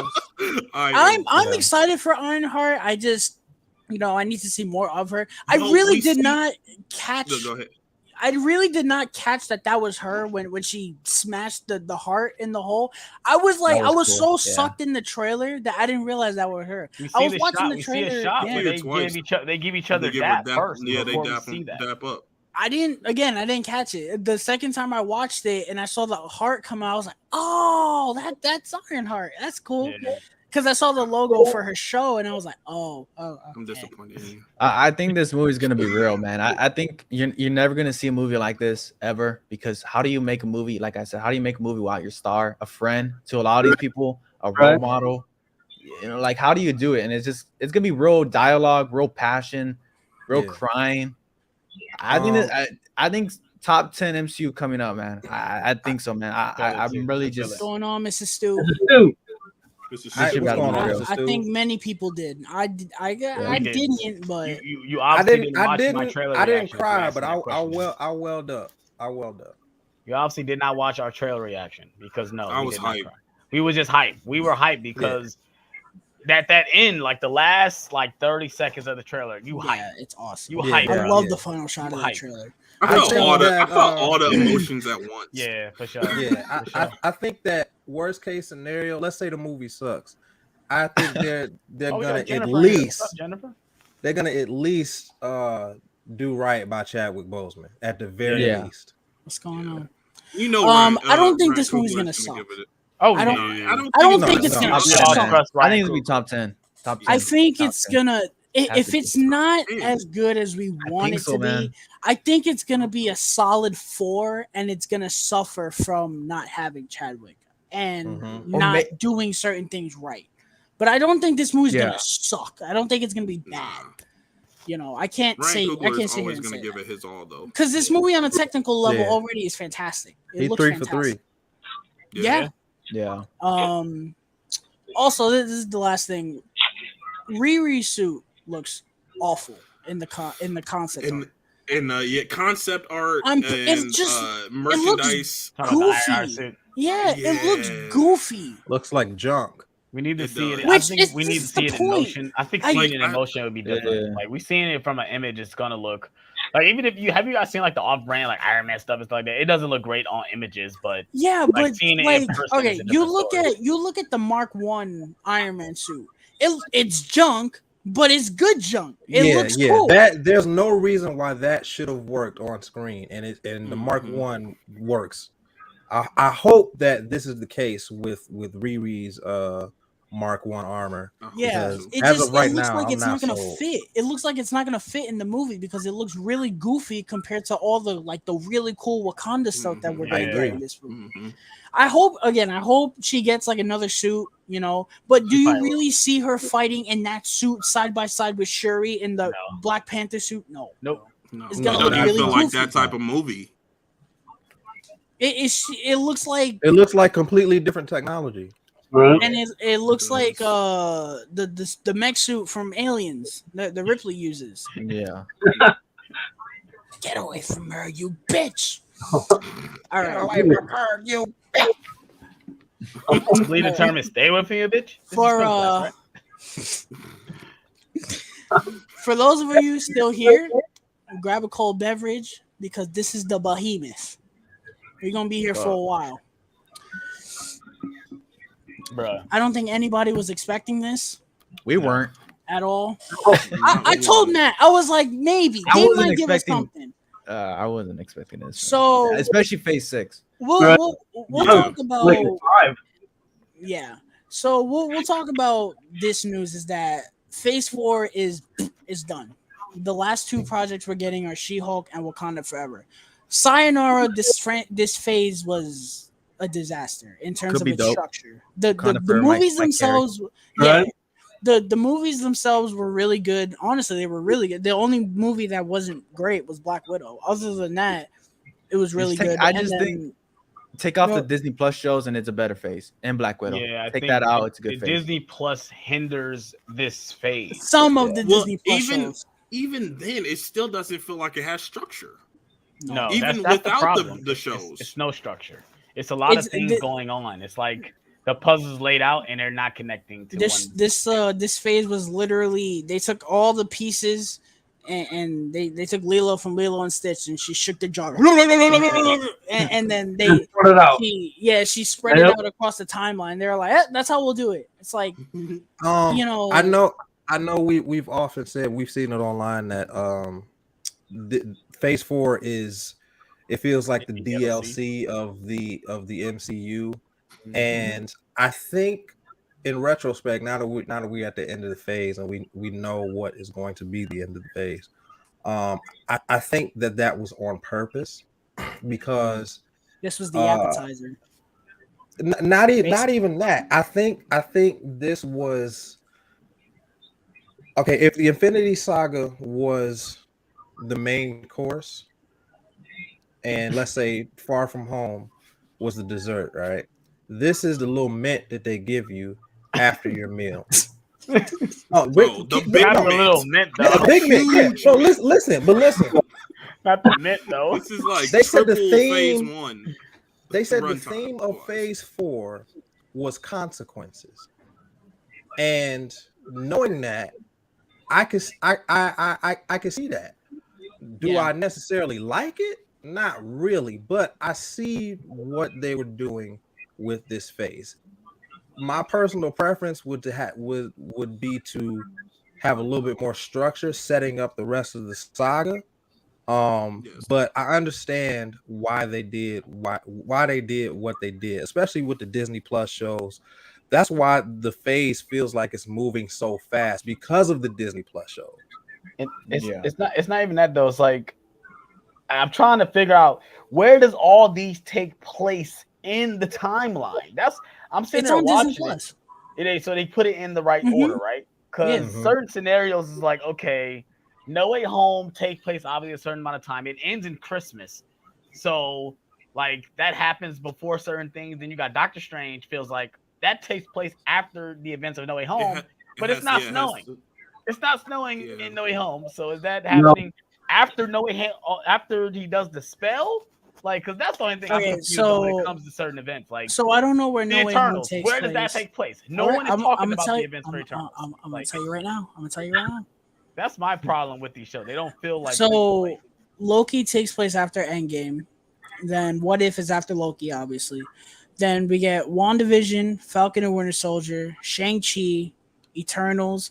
I don't know where No Way Home is. It's not on Disney Plus, obviously, so I can't tell you that. Doctor Strange is obviously after No Way Home, so I'm assuming that No Way Home is after Eternals. In between Eternals and Doctor Strange. Then Hawkeye is after Multiverse of Madness. Yeah, Hawkeye it takes place in Christmas. But that's after. That's the next Christmas. No, that's the Christmas after No Way Home.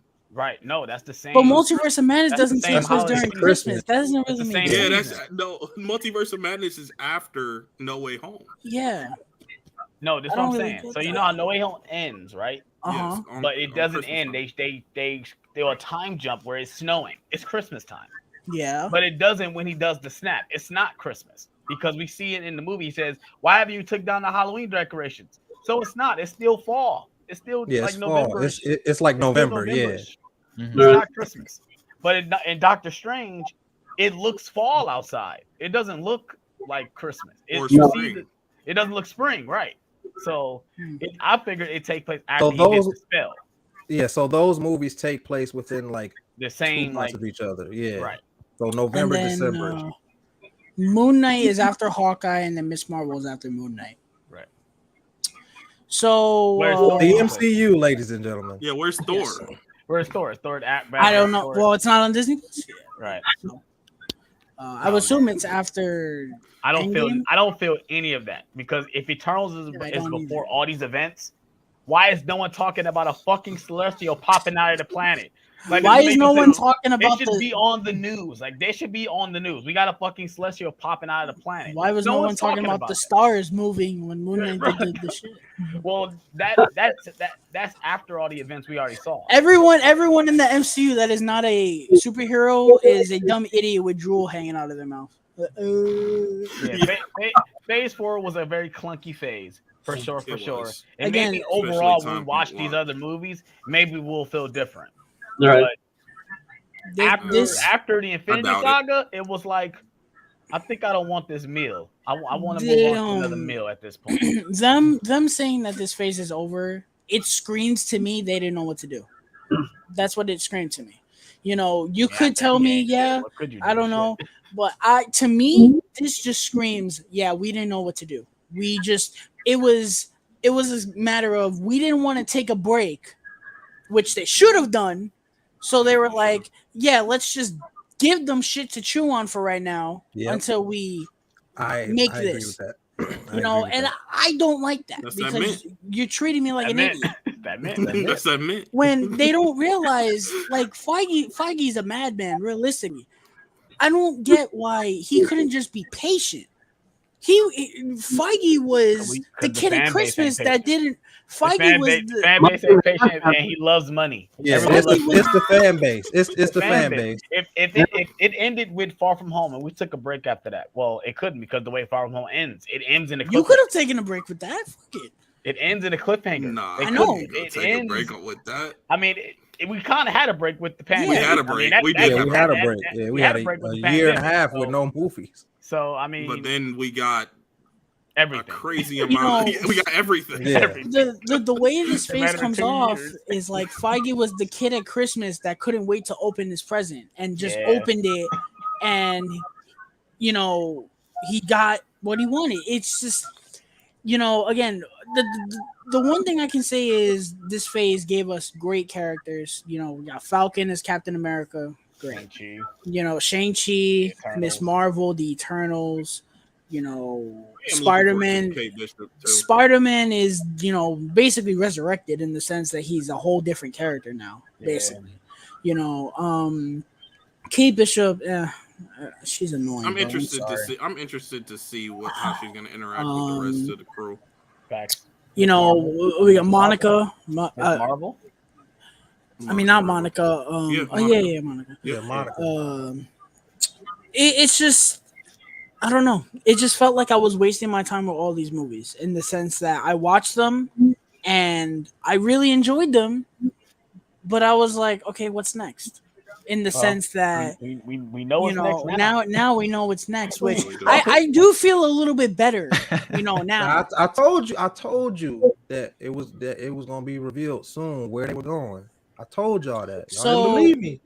Let's all run it takes down. is a guy saying all the movies. That's all it is. Let's run down the Phase 5 slate, and then we'll talk about these projects individually. So, February 17th, 2023, we got Ant-Man and the Wasp, Quantumania. Kang. So stupid. See, Kang. Spring 2023, we had the first Disney Plus show of Phase 5, Secret Invasion. Then, May 5th, 2023, Guardians of the Galaxy Volume 3. The most anticipated show of Phase 5, if I do say so myself, Echo. I'm actually kind of excited for Echo, though. Are you serious? For all the wrong reasons. Because what they announced. Are you serious? With Echo, yes. For all the wrong reasons, though. Then, we get another show after this. Yeah, I'm trying to hear what this is too. Loki season 2. I know John's very excited for that. That's what I'm excited for. Yes, sir. Me too. July 28th, 2023, The Marvels. November 3rd, 2023, Blade. Bruh, is a movie. I did not expect Blade to be coming out next year. That's crazy. I thought that was going to be a 2024, 2025 film. I can see them pushing that back. Fall 2023, we got Ironheart, Riri Williams making her debut. Winter 2023/2024. This is probably gonna be 2024 to be honest with you. Agatha Coven of Chaos. Who cares? And then spring 2024, probably the biggest announcement of the whole panel. Daredevil Born Again. One of the best announcements of the panel. The 18 episode revival of Daredevil, I guess you could say. Revival, kind of. Yep. May 3rd, 2024, one of my most anticipated projects, Captain America New World Order. Sam Awesome Wilson title. is I love that I love that title. title. It's Awesome fantastic title. I love it. Rolls off the tongue. I love it. For sure. Sam Wilson making his debut, feature film debut as Captain America. Right. Can't wait. And then July 26, 2024, The Thunderbolts will be the final movie in Phase 5. So we'll talk about these projects individually before talking about Phase 6. So Ant-Man Quantumania. I'm not really looking forward to this movie because, I am, but I'm not. I am because, I know not everyone saw the leaked teaser from Comic-Con. I did. Matt, did you see it? Yeah. See the shitty footage. I'm more excited because of that trailer because number one, Kang, we're getting serious Kang in this movie, which I know I was thrown off by that when we got him in Loki. I did not know there were different versions of him. So when someone told me that, I was like, oh, okay. So I'll be optimistic. We're getting serious Kang, Conqueror, and he looks fucking. He sounds exquisite. He sounds like a villain, like Thanos, in the sense that when he speaks, you fucking listen, and I love it. I love it. I love the way he announces his dialogue. It sounds so exquisite. I love it. We're getting Cassie in this movie. I'm not a real fan of her suit because they essentially just took the Ant-Man suits and made it purple and just put Converse on her feet. You know, I like the touch of the Converse, but I wish they would have just made it a little bit different. You know, make her stand out. You know, like Kate Bishop and Hawkeye, they don't have the same suits. You know, but they're still purple. The plot from the trailer is, I guess they're stuck in the quantum realm now. They're like all of them are stuck in the quantum realm, and they got to figure out a way to get out. Oh, wow. I could be wrong about that, but that's what it looks like from the trailer. I'm not really a fan of that. That seems like kind of repetitive because that was kind of the plot of Ant-Man and the Wasp, where they had to get Janet out of the quantum realm, and now all of them are stuck in the quantum realm. And at least for me, I don't care about the quantum realm. Like it seems like something that's very just made up in a way. I don't know. How do you guys feel about Ant-Man? I mean, I just wanted to be bigger than the other two movies. The other two movies just felt like they're side quests. Like they feel like side quests. I think dealing with the quantum realm, you are bound to be bigger than the first two. Yeah, I agree. I think it's a lot of stuff in here to not be trash. So I think there's no other way for this movie to be another Ant-Man and the Wasp or the first Ant-Man. Yeah, I don't want this movie to be filler.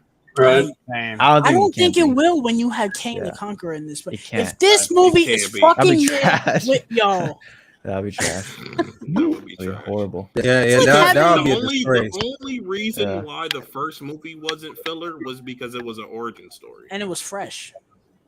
Like that first movie's not that bad. You can be fresh and still be filler. Yeah. You're right. And I'm not saying it's a bad movie, but you know, I don't know. Yeah. Any more thoughts on Ant-Man before? I mean, I honestly just don't give a shit about Ant-Man. I don't care about no Ant-Man. I don't care about no Wasp. I think these characters suck. I do. I think I like Ant-Man. I like Wasp, and I'm intrigued to see what I like Wasp in What If. I just don't kind of like the whole direction with Scott Lang. I think choosing Scott Lang as the I like and you know, I would have preferred Ant-Man as part as an ensemble.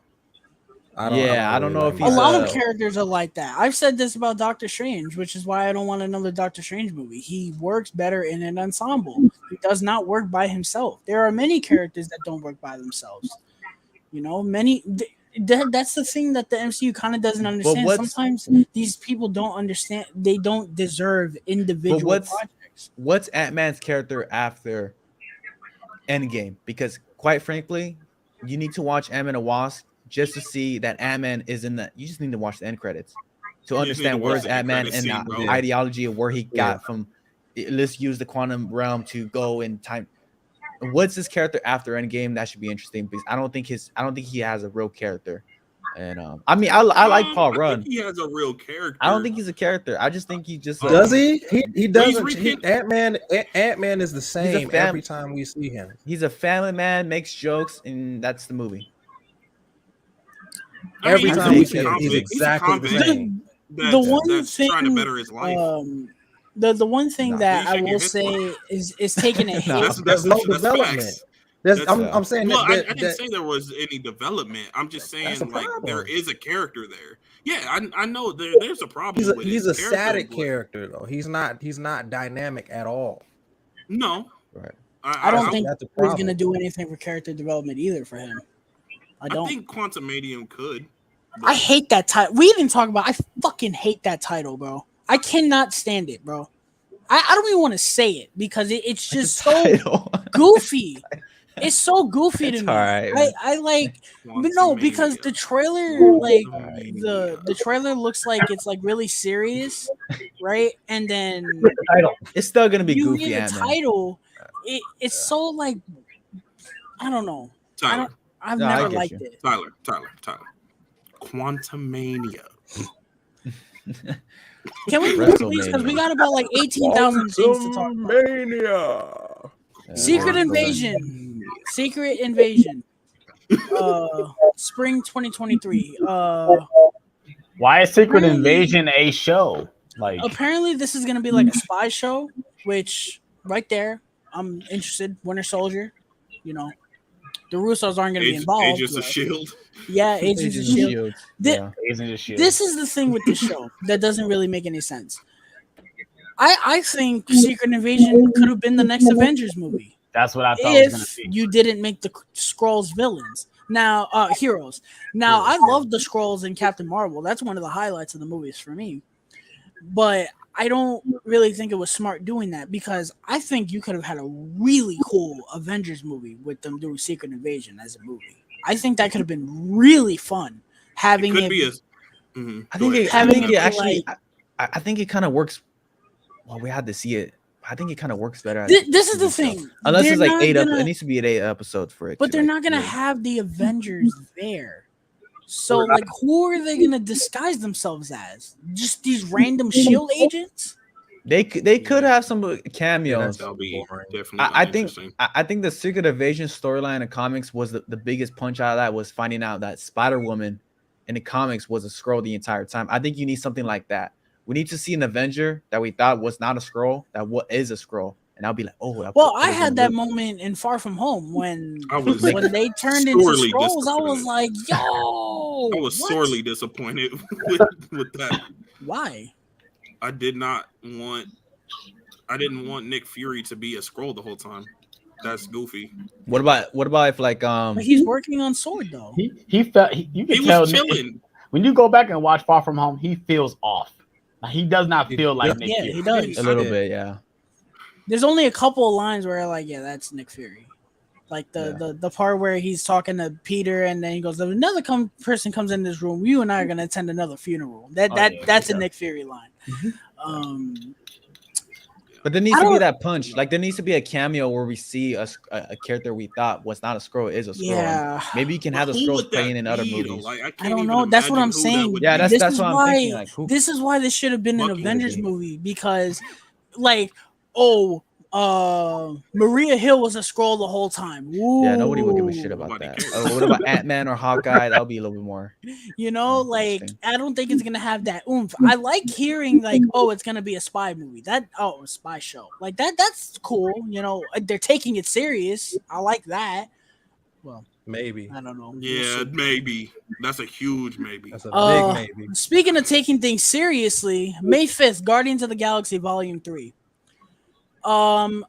From what I've heard, this is gonna be like the Logan of fucking MCU movies, apparently. Which I don't believe it. I don't really like. It's gonna be dope. I'm not. I think this might be the best movie of Phase 5 right here. Could be, but Did like, you see the trailer? Yeah. I know they showed a trailer. No, I didn't see it. I don't know how I feel about them making it like Logan, but Guardians of the Galaxy. But this, you gotta also. The bus scene or whatever they were with the bus scene or in Suicide Squad when the movie's gonna be like that. That's what I was telling him earlier. I was like, I believe I'm all for it. I think y'all know how I feel about James Gunn. Y'all know how I feel about James Gunn. But when he is in his emotional bag, I'm with it. Oh yeah. I also think too, this is gonna be cool for the MCU because this is gonna feel like a finale to a trilogy. Mm-hmm. You know what I'm saying? Iron Man still continue after Iron Man 3, Captain America, etc. This is gonna feel like a finale. So they're gonna go there with these characters. Drax is dying. He's dead. A lot of people. Drax is dead. People are saying Rocket. I don't think Rocket is gonna die. And the reason I say that is because I don't think Groot is gonna survive on his own. without Rocket. They are a duo, and together. Rocket is the more entertaining of the two. Rocket can be on his own because number one, he talks and he has chemistry with everybody. Bradley Cooper is everyone else. I like Star-Lord. I like the Star-Lord stuff, but everyone else is kind of trash. Being honest, I like the best characters in the Guardians are Nebula, Rocket, with Groot. That's it. Nebula, bro. Nebula is a good character. Nebula is a good character. I wouldn't call her the best, but I do agree that she's a good character. Yeah, she's a good character. Who's better than Nebula? Gamora? Gamora's not even an assassin. Where we saw her being an assassin in any of these movies? I don't love Gamora. I like the first like portion of Guardians 1 with Gamora. I really like. I like that version. Nebula's dope, 2014 Gamora. I like. Think it dope till Endgame. That's where she came. Like that's where we saw. Oh, she's actually a pretty solid character. Yeah, I've never really. I didn't really like Gamora like that in 2, and then in Infinity War, I was like, whatever. Yeah, I don't know. Everyone was like, AJ. I'll say this. Nebula is better than Awkwafina in Shang-Chi. I agree. I don't think AJ would agree. Like leaps and bounds. Yeah. Ain't that bad, she ain't that bad. She ain't that bad. All right. Turn off the cam. Bad. I don't think bro, do you really? You are talking to the number one Karen Gillan fan right there, bro. Right there.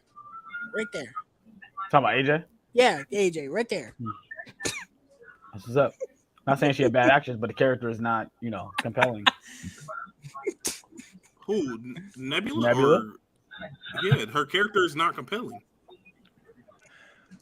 It's not more than Gamora. What is Gamora in these movies? I can't agree with that. Yeah, and Star-Lord. I'm not interested in Nebula, bro. She's and Drax too. Drax is complete garbage. I don't like Drax. Most of my favorite versions of these characters are in the first movie.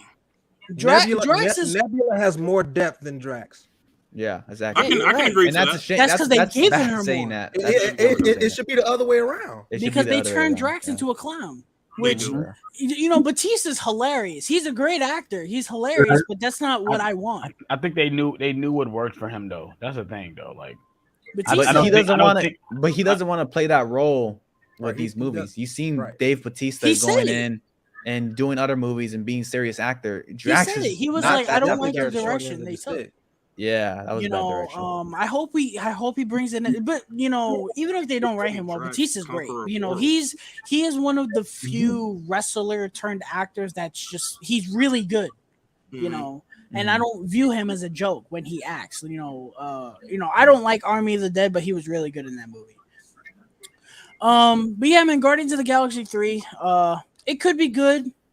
It's safest bet. It's gonna be it's the safe bet. I feel like you can't go wrong with James Gunn. It could be the best. It could be. I think it's gonna be better than 2. I think so too. It's definitely gonna be better than 2. Yeah, that's not hard to do. That's not hard to do at all. All right, let's move. Two was not that bad. I just didn't like how we stayed in one location. I like when they hinted to. All right, let's move on before we kill each other. Pretty nice stuff. Echo. We're not gonna spend much time on this. Who gives a shit other than Daredevil and the Street? Daredevil. I don't care about this character. Fuck this character. She's as bland as this air conditioner remote. This air conditioner remote has more emotion than Echo did in Hawkeye. Okay. I don't get what she's getting the show. Has more you could draw a fucking smiley face on that cup and it'd show more emotion than her. It's just I don't care about this character. Nobody cared about this show until they announced that Daredevil and all these people were showing up. I'm happy that they're showing up, and it's gonna be like Book of Boba Fett, where she's gonna be a side character in her own fucking show. Good riddance.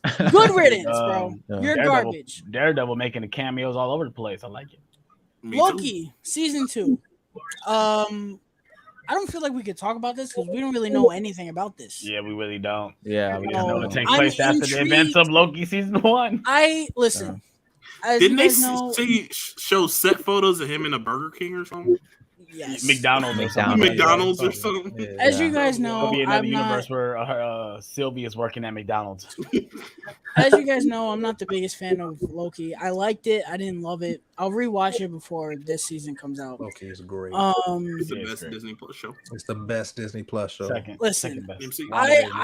I feel like kind of me personally, I feel like this is gonna end in disaster because I don't feel like there's enough for a whole season 2. You know, they have to resolve what happened at the end of season 1, but I don't feel like a whole season is justified. It could be. I could eat my words. Weren't they planning on making more episodes, but COVID delayed them? That's why they just made season 2. They were planning on making more episodes. COVID fucked over their plans, and they had to split it, which it makes sense. I'm going into this optimistic. I'm not completely writing it off, but I would be lying if I'm saying that it's one of my most anticipated of the phase. It's really not. The Marvels. I don't give a shit about this movie anymore. I don't care. I don't care. I'm sorry. I'm excited for the Marvels. I'm excited for Nia DaCosta directing. Yeah, Nia DaCosta is gonna, and the cast. Hell directing. Yeah. It's the news. It's the news. You guys heard the news. It's the news. I'm not a fan. What's the news? That it being a musical. It has some musical scenes in it. Musical aspects. I don't like that at all. I think I'm excited to see how they kind of revive Carol Danvers. I am Miss too. Marvel's in there. Musical revive. Scene She needs to be resuscitated. That should be a little fun. I don't think it's gonna be that bad. I think it's gonna be definitely better. Miss Marvel, John. Damn, we can't even talk about the way it ends. Talk about it. I don't care. So the end credit scene is that I guess she's got some type of connected, like she's connected to Captain Marvel. Bangle. When she like jumps into the closet and wakes up, it's Carol Danvers. It's and you Brie see Larson, her in it, yeah. She's comes in as Captain Marvel, and it's like that's gonna tie in, and then Secret Invasion is gonna tie into this too. Yeah, I think it should be a little interesting. I don't know. Now, was Carol Danvers? Was that the Carol Danvers that we saw at the end of Shang-Chi? No, she looks totally different. She looks like a different costume. Hairstyle again. Yeah, because Carol Danvers was terrible. I mean, she's got like half her head. She looks a little better in that. Yeah, she did get another haircut because now half her head is shaven off, and she's got a. They kind of. I'm not personally a fan of the costume. I don't. I like the two Endgame costumes better. That's me. I like it better because she dropped the whole baggy aspect, trying to make her look more like. I agree. It looks more like a suit. I like her that. Body. Yeah. I don't know. I'm excited to see Miss Marvel. I'm excited for anything involving her. And Maria or Monica Rambeau. Monica Rambeau. And I'm excited for the directing, but I'm not excited for them making it a musical if that's true. I'm not a fan for that because I feel like you have a lot of people that didn't like Captain Marvel. You have a good amount of people that did, but for the most part, a lot of people didn't. And I feel like their number one goal should be to kind of get everyone on the same page like Ragnarok did. But I feel like they just, I don't know. I don't think this direction. This is gonna give. If you're gonna have Brie Larson doing something like with something with more levity to it, it's gonna be more likable for her to smile and crack jokes, be here in a musical stuff the entire time. She might have more charisma in here. That scene alone in Miss Marvel feels like entirely different Brie Larson, the way how she kind of like looked around already. I think they're gonna try to definitely gonna fix it, but I guess the musical stuff is the news is that killing. That's the one thing that I was really excited for this movie, and then I heard that, and it's like you slammed the brakes, and I went flying through the windshield. I was like, "What the fuck?" It could be dope. It could be unique, but it could be cringe. Cool. I mean, we got the same thing with Joker too. Right. Yeah, that's different. Well, no, only I wasn't excited for that movie at all. Now I'm really not excited for that movie. That movie doesn't need to happen. It's unnecessary. Let's talk about Blade with Mahershala Ali as. And I think we was getting this product that fast. We're not. As long as it's dark. If it starts shooting, then I don't know. As long as it's dark, I'm sold. That's all I want. Yeah, they gotta. They want it to be dark. We want this movie to be rated R, right? Yes. I don't think.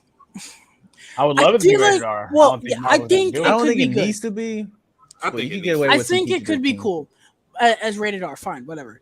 But I don't think you need it to be rated R to be dark. You can have the movie be dark and be rated R. Multiverse of Madness. You can have you can have a PG-13 on the level of those two movies, and I would still be satisfied with. I need Blade to be decapitating vampires' heads. I need him. I need that. And don't give me the. I think this is gonna be. Don't give me the cutaway. Don't give me the cutaway kills, bro. When they get the Blade's gonna have the dust. The Blade's gonna have an issue. I want them dusting away when they get cut, bro. I don't want that. People are gonna try to. I want them to go all the way. The first image of people seeing Blade was Wesley Snipes and him cutting off heads. So how do you translate into that? It's gonna be a hard transition. It's like RoboCop. For a lot of people. That's like the RoboCop remake. Yeah. Kind of soften the blow. Yeah. I don't know. I don't have attachment to this character because I don't love the first movie. I think it's fine. I'm sorry. I don't really love it. Fire. Blade 2 is so I want to watch 2, but it was fire. I don't. For me personally, it's not like a Deadpool where I don't need it to be rated R. I think the movie could survive with it being a hardcore PG-13. I think but if they make it rated R, they make it rated R. I'd be happy that they went there. Got my boy Kay Harrington coming into For me, it's more about the tone rather than the rating. Yeah, I agree 100%. If they keep the humor to a minimum and play it straight for the most part, make it dark. Horror elements, man. Give me horror elements, man. Like, I'll take the PG-13. I don't think they're gonna do horror ever again after Multiverse of Madness. Man, they need to. Blade I is think a vampire. They need to. This is supernatural. This is the supernatural stuff in the MCU. We're gonna get we forgot to talk about the Wolfman. Wolfman. That's gonna be a D23, which I'm excited for. The next thing is Ironheart. Can't really talk about this because we haven't seen her in Wakanda Forever. Depending on how she is in Wakanda Forever. Yeah, I already like the characterization of her, that she's gonna be more Wakanda based because her comic stuff were the tie-in with Iron Man.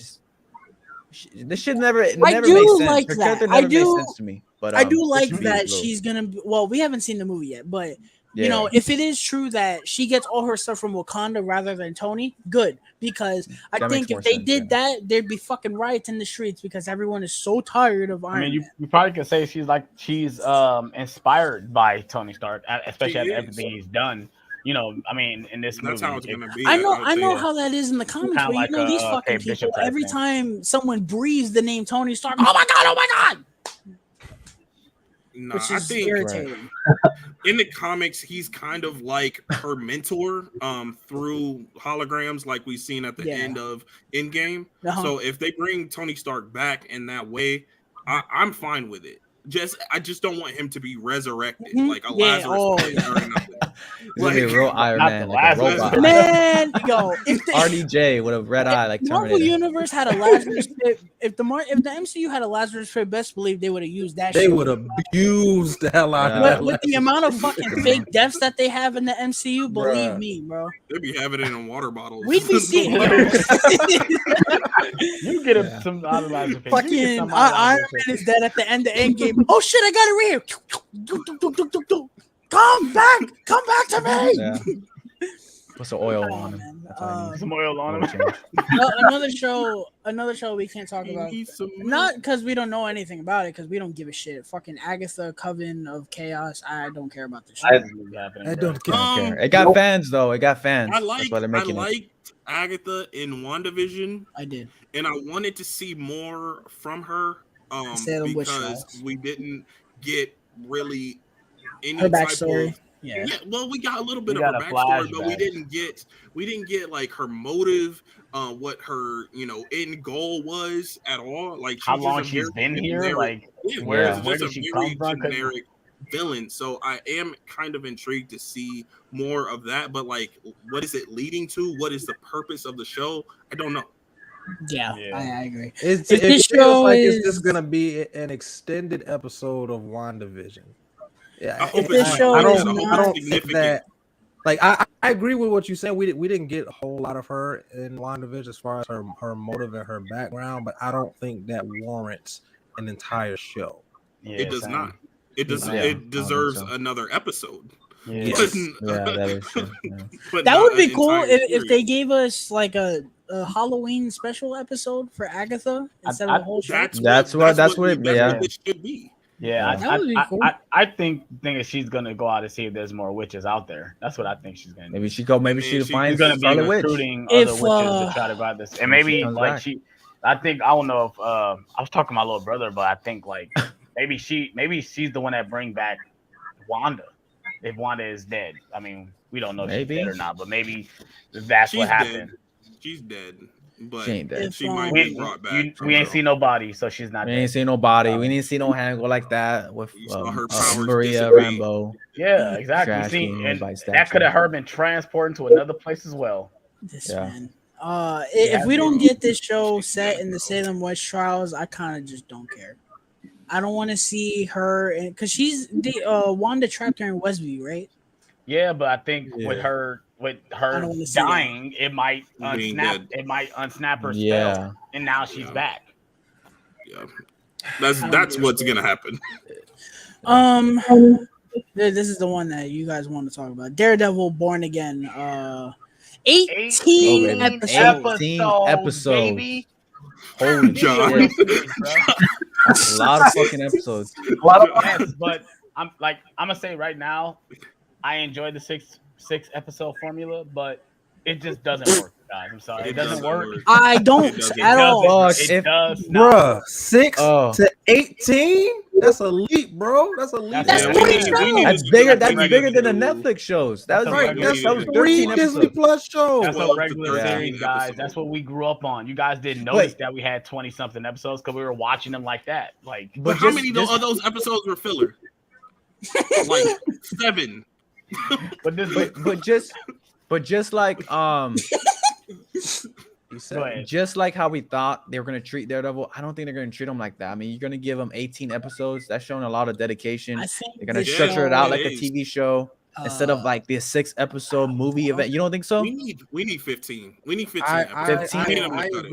I agree with AJ. Those all 18 of those episodes, not all of them are going to be important.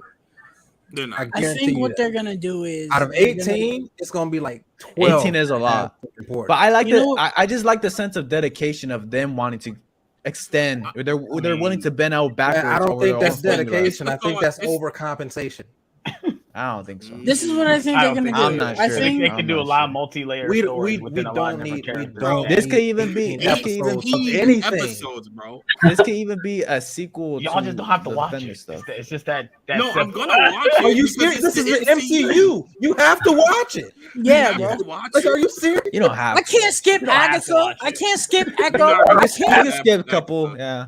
But I don't know. I feel like I wish I would have. They're willing to break their own formula to give out episodes. Now, yes, let's see how 18 episodes work. But I mean, no, it's not 6. This is what I think. If it was 6, it would have been horrible. I think that they're gonna release. I mean, they would have been congesting a lot of stuff. Yeah, it would have been trash. You don't have to go from one extreme to the next. Like that, 18 is unnecessary. Y'all not gonna change my mind on that. Bro. I think that they're gonna release 3 episodes every 6 weeks. I think. What's wrong with you? I think that should do that. Yeah.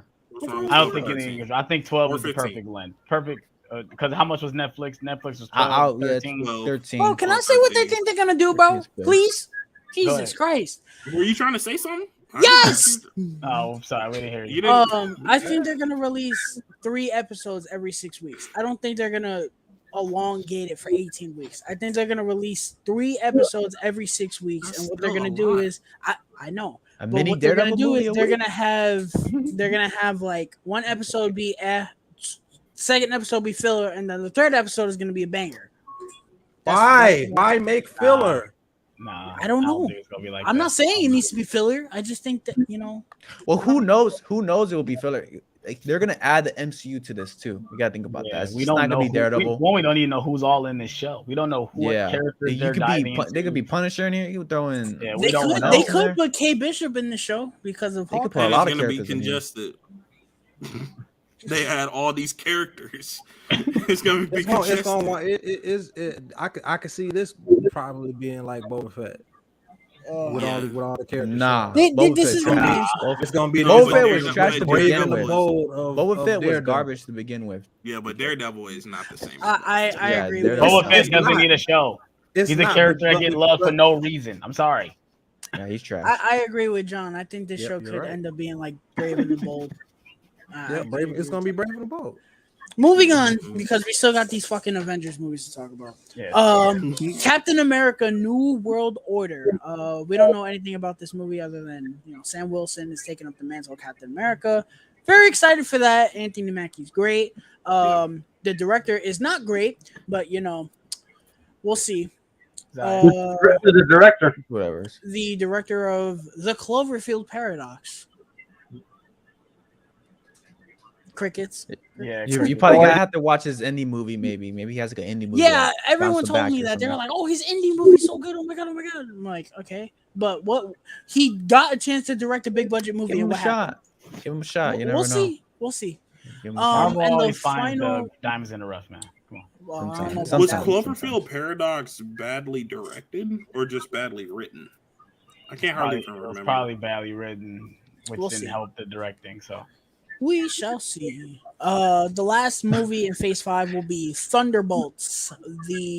Everyone's calling this. This is going to be the Suicide Squad of the MCU. Suicide Squad MCU. The roster on paper, from what we can guess, looks cool. We're going to probably have Taskmaster. I don't know if people want Taskmaster back after Black Widow. Taskmaster was like a good guy at the end, though. Well, this I don't think this is gonna be technically they're not villains. Yeah, we're getting U.S. Agent. Zemo. Probably Yelena. But Zemo he's not really a villain. These people are like middle of the road. Where Suicide even Squad, U.S. Agent, even U.S. Agent, like, is he really a villain? No. More of a villain than but I think by the show, by the end of the show, don't bring them up. Don't bring them up. The slash ringing, I don't know. Thunderbolts could be cool. I heard some cool things about Thunderbolts. I think it should be interesting, but it is like, damn. DC did beat them to the punch with this one, especially with the Suicide Squad. Twice though, yeah. Once. That we don't count that first one. 1.5, bro. 1.5. It's a high. 1.5. Yeah. It's high until it's a one. It's a one. It's a one. Yeah. Whatever. All right, that is the end of. John, why would we loading trash? What the fuck is he thinking? What the fuck? Yeah, so move along. Killer Croc. All right.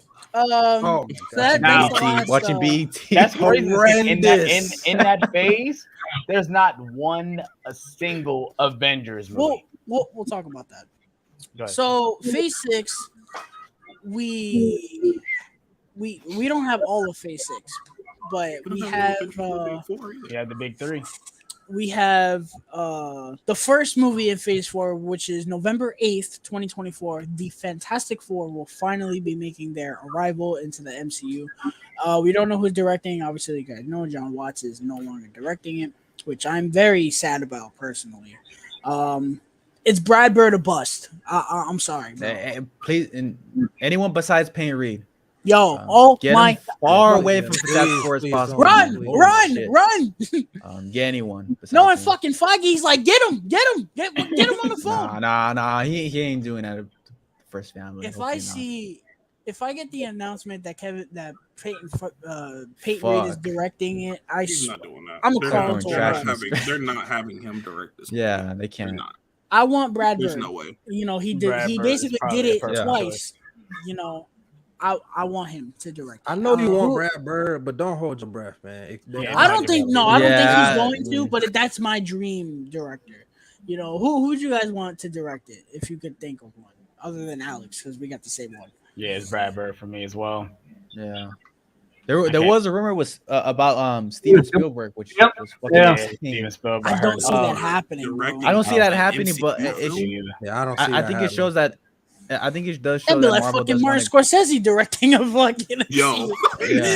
Steven Spielberg has a higher chance of doing it before Martin Scorsese. That'd be the ultimate. That'd be the ultimate. Thing of fate. And fucking Scorsese comes in to direct Secret Wars to end the MCU, bro. Yeah, it does show that MCU trying to hit some high notes with the directors for this one, which they need to do. I don't know who's directing this. It all depends on the director, and we need to find out who's playing these guys. D23. D23 will probably get doing it all. If Steven Spielberg walk up on the scene with a fucking Fantastic Four, but how do you guys feel? Okay, I'm going to lose my mind. I'm going to lose my mind. I'm not going to lose my mind. Even though it's not going to happen, how do you guys feel about a Steven Spielberg directed Fantastic Four movie in the MCU? That doesn't even sound right coming out of my mouth, but his directing style works. Like the ambulance. I feel like it would work with Fantastic Four. Yeah, it sounds like a fan theory or whatever. The family, like the family vibe that he has, I feel like that would work nicely with the Fantastic Four. Yeah, I think it could. I don't know. And they release it. It's not going to be a origin. That grand scale Fantastic Four. I think that would work, but I just don't know if he's already going to play ball. I don't think he's playing ball with Feige. Fantastic Four already. Yeah. All right. So next we got May 2nd, 2025, Avengers: The Kang Dynasty, directed by the director of Shang-Chi, which awesome. That should be dope. We got the announcement also that this and I might as well. The next movie is Avengers: Secret Wars. Will not be directed by this director, which we'll talk about that. So Kang's Dynasty. This is going to be the first movie where he's the big villain, because I feel like there's going to be some side things in Ant-Man, and he's not really. There definitely will be. So this is going to be. Oh man, I know me and John. We're so fucking excited for Jonathan Majors, man, as Kang, man. I'm telling John, wait until you hear. We already talked about Ant-Man. Wait until you fucking hear the dialogue coming out his mouth, bro. You're gonna melt into a puddle, bro. It's so good. It's so good. He has that. I think he's gonna have fun with it, because he's gonna be playing different variations of Kang. Yes, that's fun. Yeah. And he's good. Just such a good actor. I know AJ knows from Lovecraft Country. He is fantastic. And then to see him do something, Man in San Francisco. And then to see him do something completely different in Loki and pull that off, I'm extremely Harder excited. They Fall as well. Yes, The Harder They Fall. Yeah. I mean, The Harder They Fall and Lovecraft Country were kind of the same guy, but he's completely different in The Five Bloods as well. Yeah. I mean he kills every single role that he has, though. Yeah, no doubt. So I liked him in Loki, and I can't wait to see him serious and as the main villain. The thing that is bugging me, there's two things that are bugging me. One, both these movies coming out in the same year. I don't like that at all. And we also have projects in between these movies. I don't like that either. Yeah, because you see the way. Yeah, that's what I don't like about it. You see the untitled, untitled things, and most likely those are Disney Plus shows. That's my guess. These are Disney Plus shows that they haven't announced. I pitched this to Matt, and surprisingly, he liked it, which I didn't think he was. Matt liked something that you said. So I said this that. What was it? I don't think I forgot. I don't think anyone's gonna agree, and that's okay. I don't need this to happen. This is just my brain thinking that one of the shows will be X-Men, and I think we get. They're not doing X-Men. But let me finish. I think that they're gonna make X-Men a show. They could. This is what they could do. This is what I would personally do, because I think it makes sense. Don't have two projects. Have one project, and after Kang's Dynasty comes out, you have the X-Men show, which we'll talk about the X-Men in a second, because we got something revealed this week that is mind-blowing. But you have one project in between the Avengers movies. Have it be the X-Men an X-Men show, the mutants, whatever, call it whatever, and have it last from May. Make it as long as Daredevil, but make it last as long as from May all the way till Secret Wars comes out, and give us this show introducing us to the X-Men, connecting us with these characters, and that way you don't have to overstuff in between, and you just focus on one thing in between the movies, and then we go into Secret Wars with the X-Men. Yeah, that's cool. They're gonna have 2 shows. I think I like it. Yeah. I know they're gonna have 2 shows. That's a cool idea. It's not gonna happen. I know it's not gonna happen. Secret Wars is not coming out the same year. They're pushing that back. For that, I think you're probably right, actually, because I don't think you have Secret Wars without introducing some of the X-Men characters. Well, I think they're going to keep the dates if those are the only movies that are coming out that year. They're going to keep those dates if those are the only MCU films. So we have a fall 20. It's 2025. It's 2025. Right? So we got spring, I kind of feel like this is where we're gonna get the Scarlet Witch. We got 2 summer projects or something related to the Scarlet Witch. 2. Yeah, those are probably gonna be. I told Matt. I said, what if we get Spider-Man? Because Matt was telling me that you could do Spider-Man. Secret Wars is where he gets the symbiote. So I was saying, what if they give us a Spider-Man movie before Secret Wars, and then the post-credit scene, the post-credit scene is that he gets the symbiote, and then transitions. I had a theory where the Avengers at the end of King Dynasty get sent to Battle Worlds, and then you have the young Avengers still in the Earth looking for an Avenger to help them out. Who would an Avenger be? Maybe Scarlet Witch. They gotta find a way to bring back Scarlet Witch. And I think that would be a good connecting tissue to bring that full they have to, because she's the most OP Avenger. And also too, you gotta that payoff with Billy and Tommy when they're actually. I don't think we're gonna see Speed and Wiccan ever again. I hope not. I think so. We're done. I think we probably won't. But you're done with Scarlet Witch, AJ. I thought you were all hands on with Scarlet Witch because we're done with her arc, bro. She still can be redeemed. Arc is over. I think you can still. I think a lot of people's arcs in this universe are over. Iron Man's arc was done at the Iron Man 3. They kept bringing him back. So Iron Man had 3 endings in the MCU. Bro. Yeah, he did. But also too, the Scarlet Witch is like a new character now. It's not Iron Man could have died. Did he not? He had an ending in Iron Man 3. He had an ending in Age of Ultron, and he had an ending in Endgame.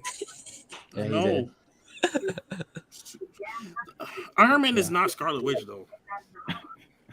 Iron Man is like the leader of the MCU. Is basically one of the leaders of the MCU up until that point where he dies. Shit, Scarlet Witch was the leader of Phase 4. If we really gonna fucking talk about it, she was probably the best character in Phase 4. She was the best character. I think she has it. I do want to see more of it. In this phase that got an arc. But yes, I need a payoff from it. Yo, can we talk about this stuff? So they released an article that they can't touch X-Men because of a contract leading up to a certain year. That's why they haven't announced anything. Yeah. So that's why I think your theory is right, but it's not right at the same time because they can't do anything with X-Men. I know. They can do stuff with the X-Men. They can do stuff with the X-Men, but it can't coming out that same year. They can't do anything, like announce anything. Well, they can't. Yeah, that's the thing. That doesn't mean that they can't make it. Yeah. They just can't release it. But majority of that is 2025 though.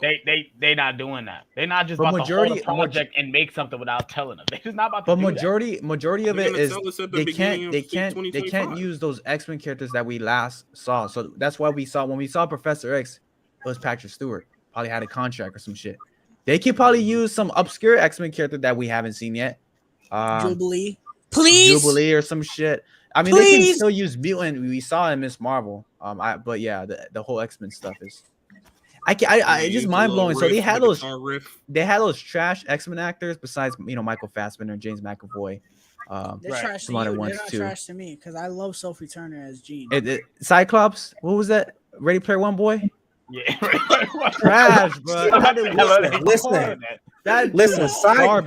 the problem with Cyclops is not the casting; it's the way they write his character in those movies. The casting severely underutilized. That casting for Ready Player One boy was not it, man. If you touch her, I will fucking kill you. He was not it. He was not it. He was not it. Oh, Dark Phoenix. I can't believe they actually signed them off until like 2025. That's crazy. Yeah. I just one I was like, oh man. So then what if are we gonna get X-Men and Secret Wars? That's why they didn't reveal anything. That's why I think X-Men's not coming to after Secret Wars. And I think maybe the next event will be X-Men versus Avengers. They're probably going to get that in those movies though. They're releasing in 2025. We don't need if we get in Kane Dynasty, we don't need X-Men. In Secret Wars, they got a lot of the characters they could do without doing. I think Fantastic Four. We got to hit a Civil War without everything. Yeah, you took the words right out of my mouth. They've reworked without having they didn't have the Fantastic Four and Civil War. They didn't have the X-Men. They can rework it. Infinity War the same way. Yeah, Infinity War. MCU is not the comics. It's just an inspiration of the comics. They can tweak it. People are going to be pissed that the X-Men aren't there, but you know what? There's nothing they can do about it. Adam Warlock was not there throughout this entire. At this point, just be glad we're getting the fucking Fantastic Four in the MCU. Yeah, because I think the Fantastic Four are gonna play. They're gonna play a huge role with those two movies, definitely. Yeah, for sure. I still think we can get them in 2025 though. We'll see. It's gonna be after because I think X-Men. The mouse got the mouse got to work some. X-Men is a big event. That's not something you just shoehorn in there. You don't shoehorn X-Men. You just don't. No. Right. Yeah, you give them a whole saga. You give them a whole phase, and I also think too. I think whole phase. That's for sure. The comics of the X-Men. I definitely would love to see these characters interact, but I think the X-Men in the comics. Every time I read their comics, I think they work better without being involved with the Marvel universe. If that makes sense, the best X-Men stories are coming from X-Men, just X-Men, not. I didn't talk about this. We also have so the Untitled stuff for 2025. We have. There's a project in the winter of 2025 that's early 2025, and then we have two things I think before Secret Wars. And then we have and then the two projects in between. We have two projects before Secret Wars, and then we also have a couple before Kane's Dynasty, I think. Right. So that makes it what, 2 That's 6 projects. I'm convinced there's going to be a Spider-Man thing. I highly doubt we don't see anything Spider-Man before these movies. There's no way. That's a Sony thing too. I highly doubt he just. And what about Thor too? I don't want to see. Does anyone want to see a Thor movie after the announcements we got on Saturday? Don't either. I don't. I'm good. Thor can pop up in movies, but I don't need no more Thor. I don't need no more Thor movies. You could put him in there, but I don't want to see no more. Okay, Thor. but not so much a Thor movie, but like where is he gonna fit into all this? Is he gonna show up in Secret Wars? Is Love gonna show up in? I would definitely like to see him pop up in Secret Wars. Yeah, for sure. I think for me, if they bring back Love, I want to see her grown up. I don't want to see her as a child. They're not gonna do a major time jump like that though. Unless she ages quickly and then she stop at a certain age, but I don't think they're gonna do that. Yeah, they're not gonna age her up that quickly. They're not gonna do a 5-year jump or anything. Well, you also gotta see those trademark leaks. They could. Those trademark leaks revealed a lot. A lot of stuff was confirmed. Yeah. And then the ones that we got on Saturday, they had like Eternity Saga. So maybe she comes back in the next we didn't talk about that. This is now the Multiverse Saga, which John said that a while ago. We all said that. I think we all said that. This is labeled the Multiverse Saga. I told Matt, I was like, it's they should call the next saga the Galactic Saga. Yeah, something like that.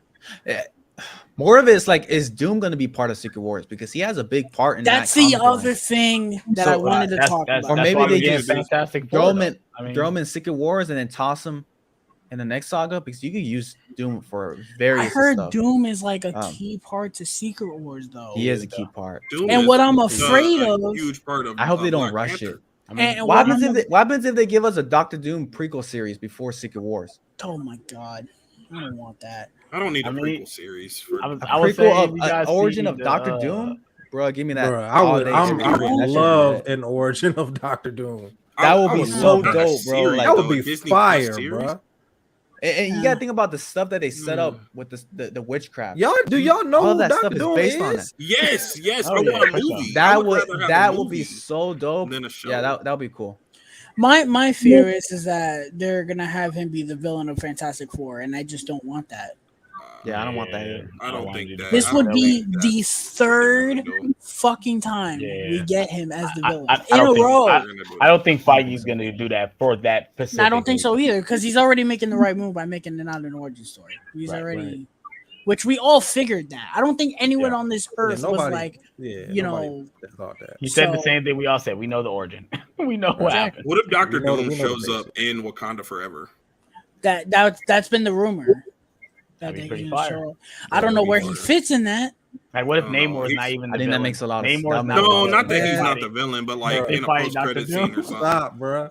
Like in a post-credit scene. That'll be fire. Don't tease me with that. Top 10. That'll be top 10. It's the No, end I don't credits want to of Doom see in there. Dr. Doom until we get like. You see, but I would be okay with it if it's a post-credit scene and that they do it in the sense, being that this is the last movie in Phase 4. This is them. You know, Thanos. The Thanos scene. Yeah. This is them. All right, bro. The gloves are off. Let's fucking go. Yeah, now we know the threat. I'm okay with that. Till 2024 to see him again. And if he does show up in that, then he's probably going to show up in the post-credit scene of Quantum Mania too. Yeah. Mm-hmm.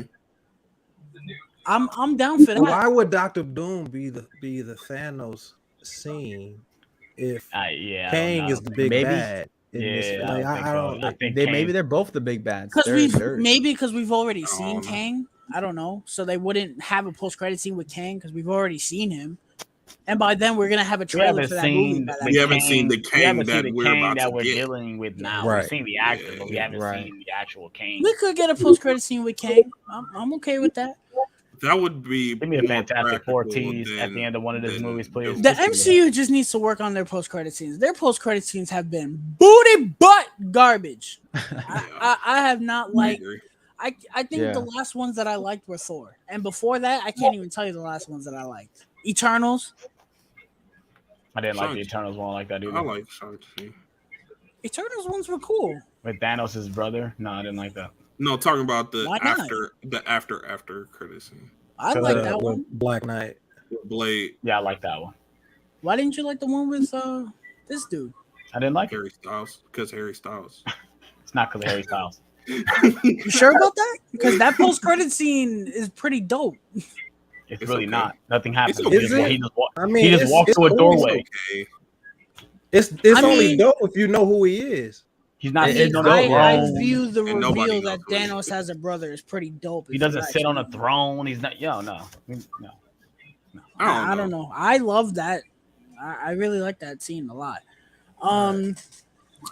Are we going to talk about anything else regarding to these movies? We didn't talk about the directors.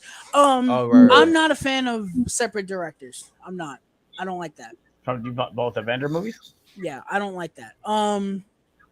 I still have the scars from Star Wars. I do, and those scars. But that shit different, man. MCU and Star Wars.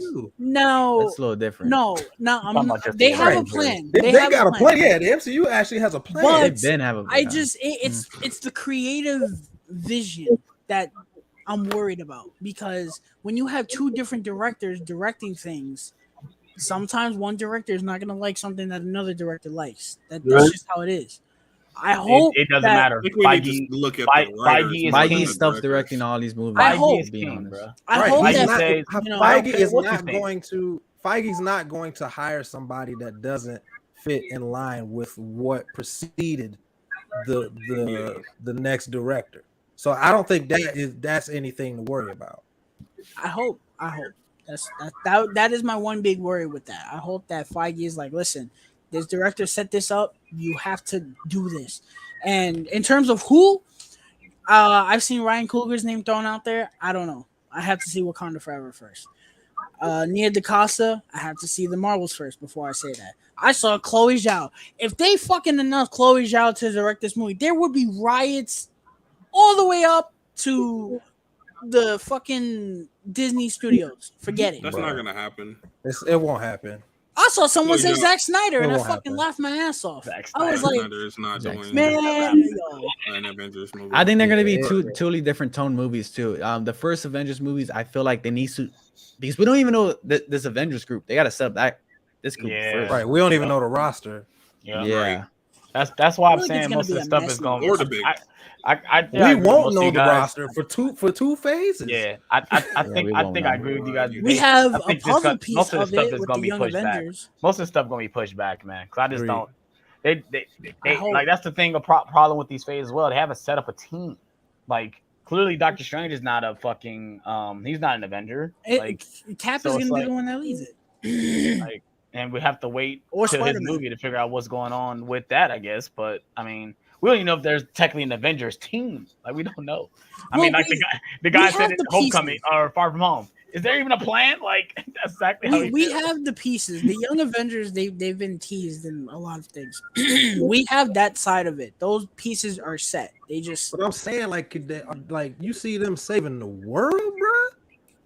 The world. I could see them, bro. I could see that being the story of the multiverse. Listen, Don Yang, listen, bro. I think that's gonna be could be a story. I think that could be a story of the multiverse where they fail. And then or like something happens to the adult Avengers, and then the young Avengers have to save the world. It's a little cliche, but how cool would that be if the Young Avengers saved the multiverse? Bro, the Young Avengers in the comics are pretty OP. That would be pretty dope. Billy and Tommy alone are pretty powerful. So, and then you have a chick with arrows, which I think is trash. With Kate Bishop, she does not work in the comics. In the Young, we don't see Billy and Tommy no more. I think we are. You got to pay it. You have to pay it off. You have to pay just because those bad kid actors doesn't mean anything about those characters themselves. We're not gonna see it because they don't exist. They don't exist in our universe. They'll find. Bro, we in the multiverse. They'll be in there. Bro, you get America Chavez. At this point, you can get any character. We saw. They don't want to be close to our MCU. No, man, they was afraid of Scarlet. No, they ain't trying to do it. If I'm fucking Kang, I'm killing America Chavez the first chance I get, bro. Because she's like she is the one that's gonna forget it, bro. I wouldn't be surprised if she does die and Kang kills her. Because without her, they're fucked. And she about to will sorcery. Oh, bro, she about to be OP. Without her, they're fucked. Yeah, she about to be OP. She about to learn the magic and able to go to the multiverse. Oh yeah, she about to be OP.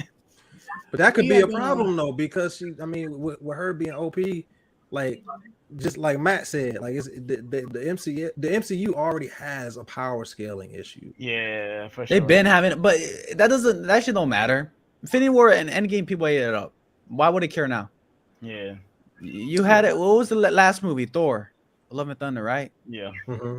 There had to be some power scaling issues in there too. I kind of forgot about the movie. Well, there's definitely power scaling issues in the MCU. Thor always had power scaling issues because in Thor Ragnarok, he didn't need the hammer to wield the power, but then you get the Infinity War. I need that make a hammer. It's like no, he all had the stuff you learned in Ragnarok. You didn't need the hammer. They threw it out. I got to do it. I see what you mean, but I don't think he was gonna beat him with his bare hands. Nah, he needed a hammer. No, he needed. But he had two hammers and still lost to Dauntless, Stoneless. He was fat. He had diabetes. Stop! Oh, stop! I hate when people bring that up. It's so bad. He was fat, right? He what we say? He hasn't fought anybody in 5 years. Get the fuck out of here. He fought getting off the toilet. That's what he fought. All right. He was drunk. Well, that does it for this insane Comic-Con recap. This stream went exactly how I wanted it to go.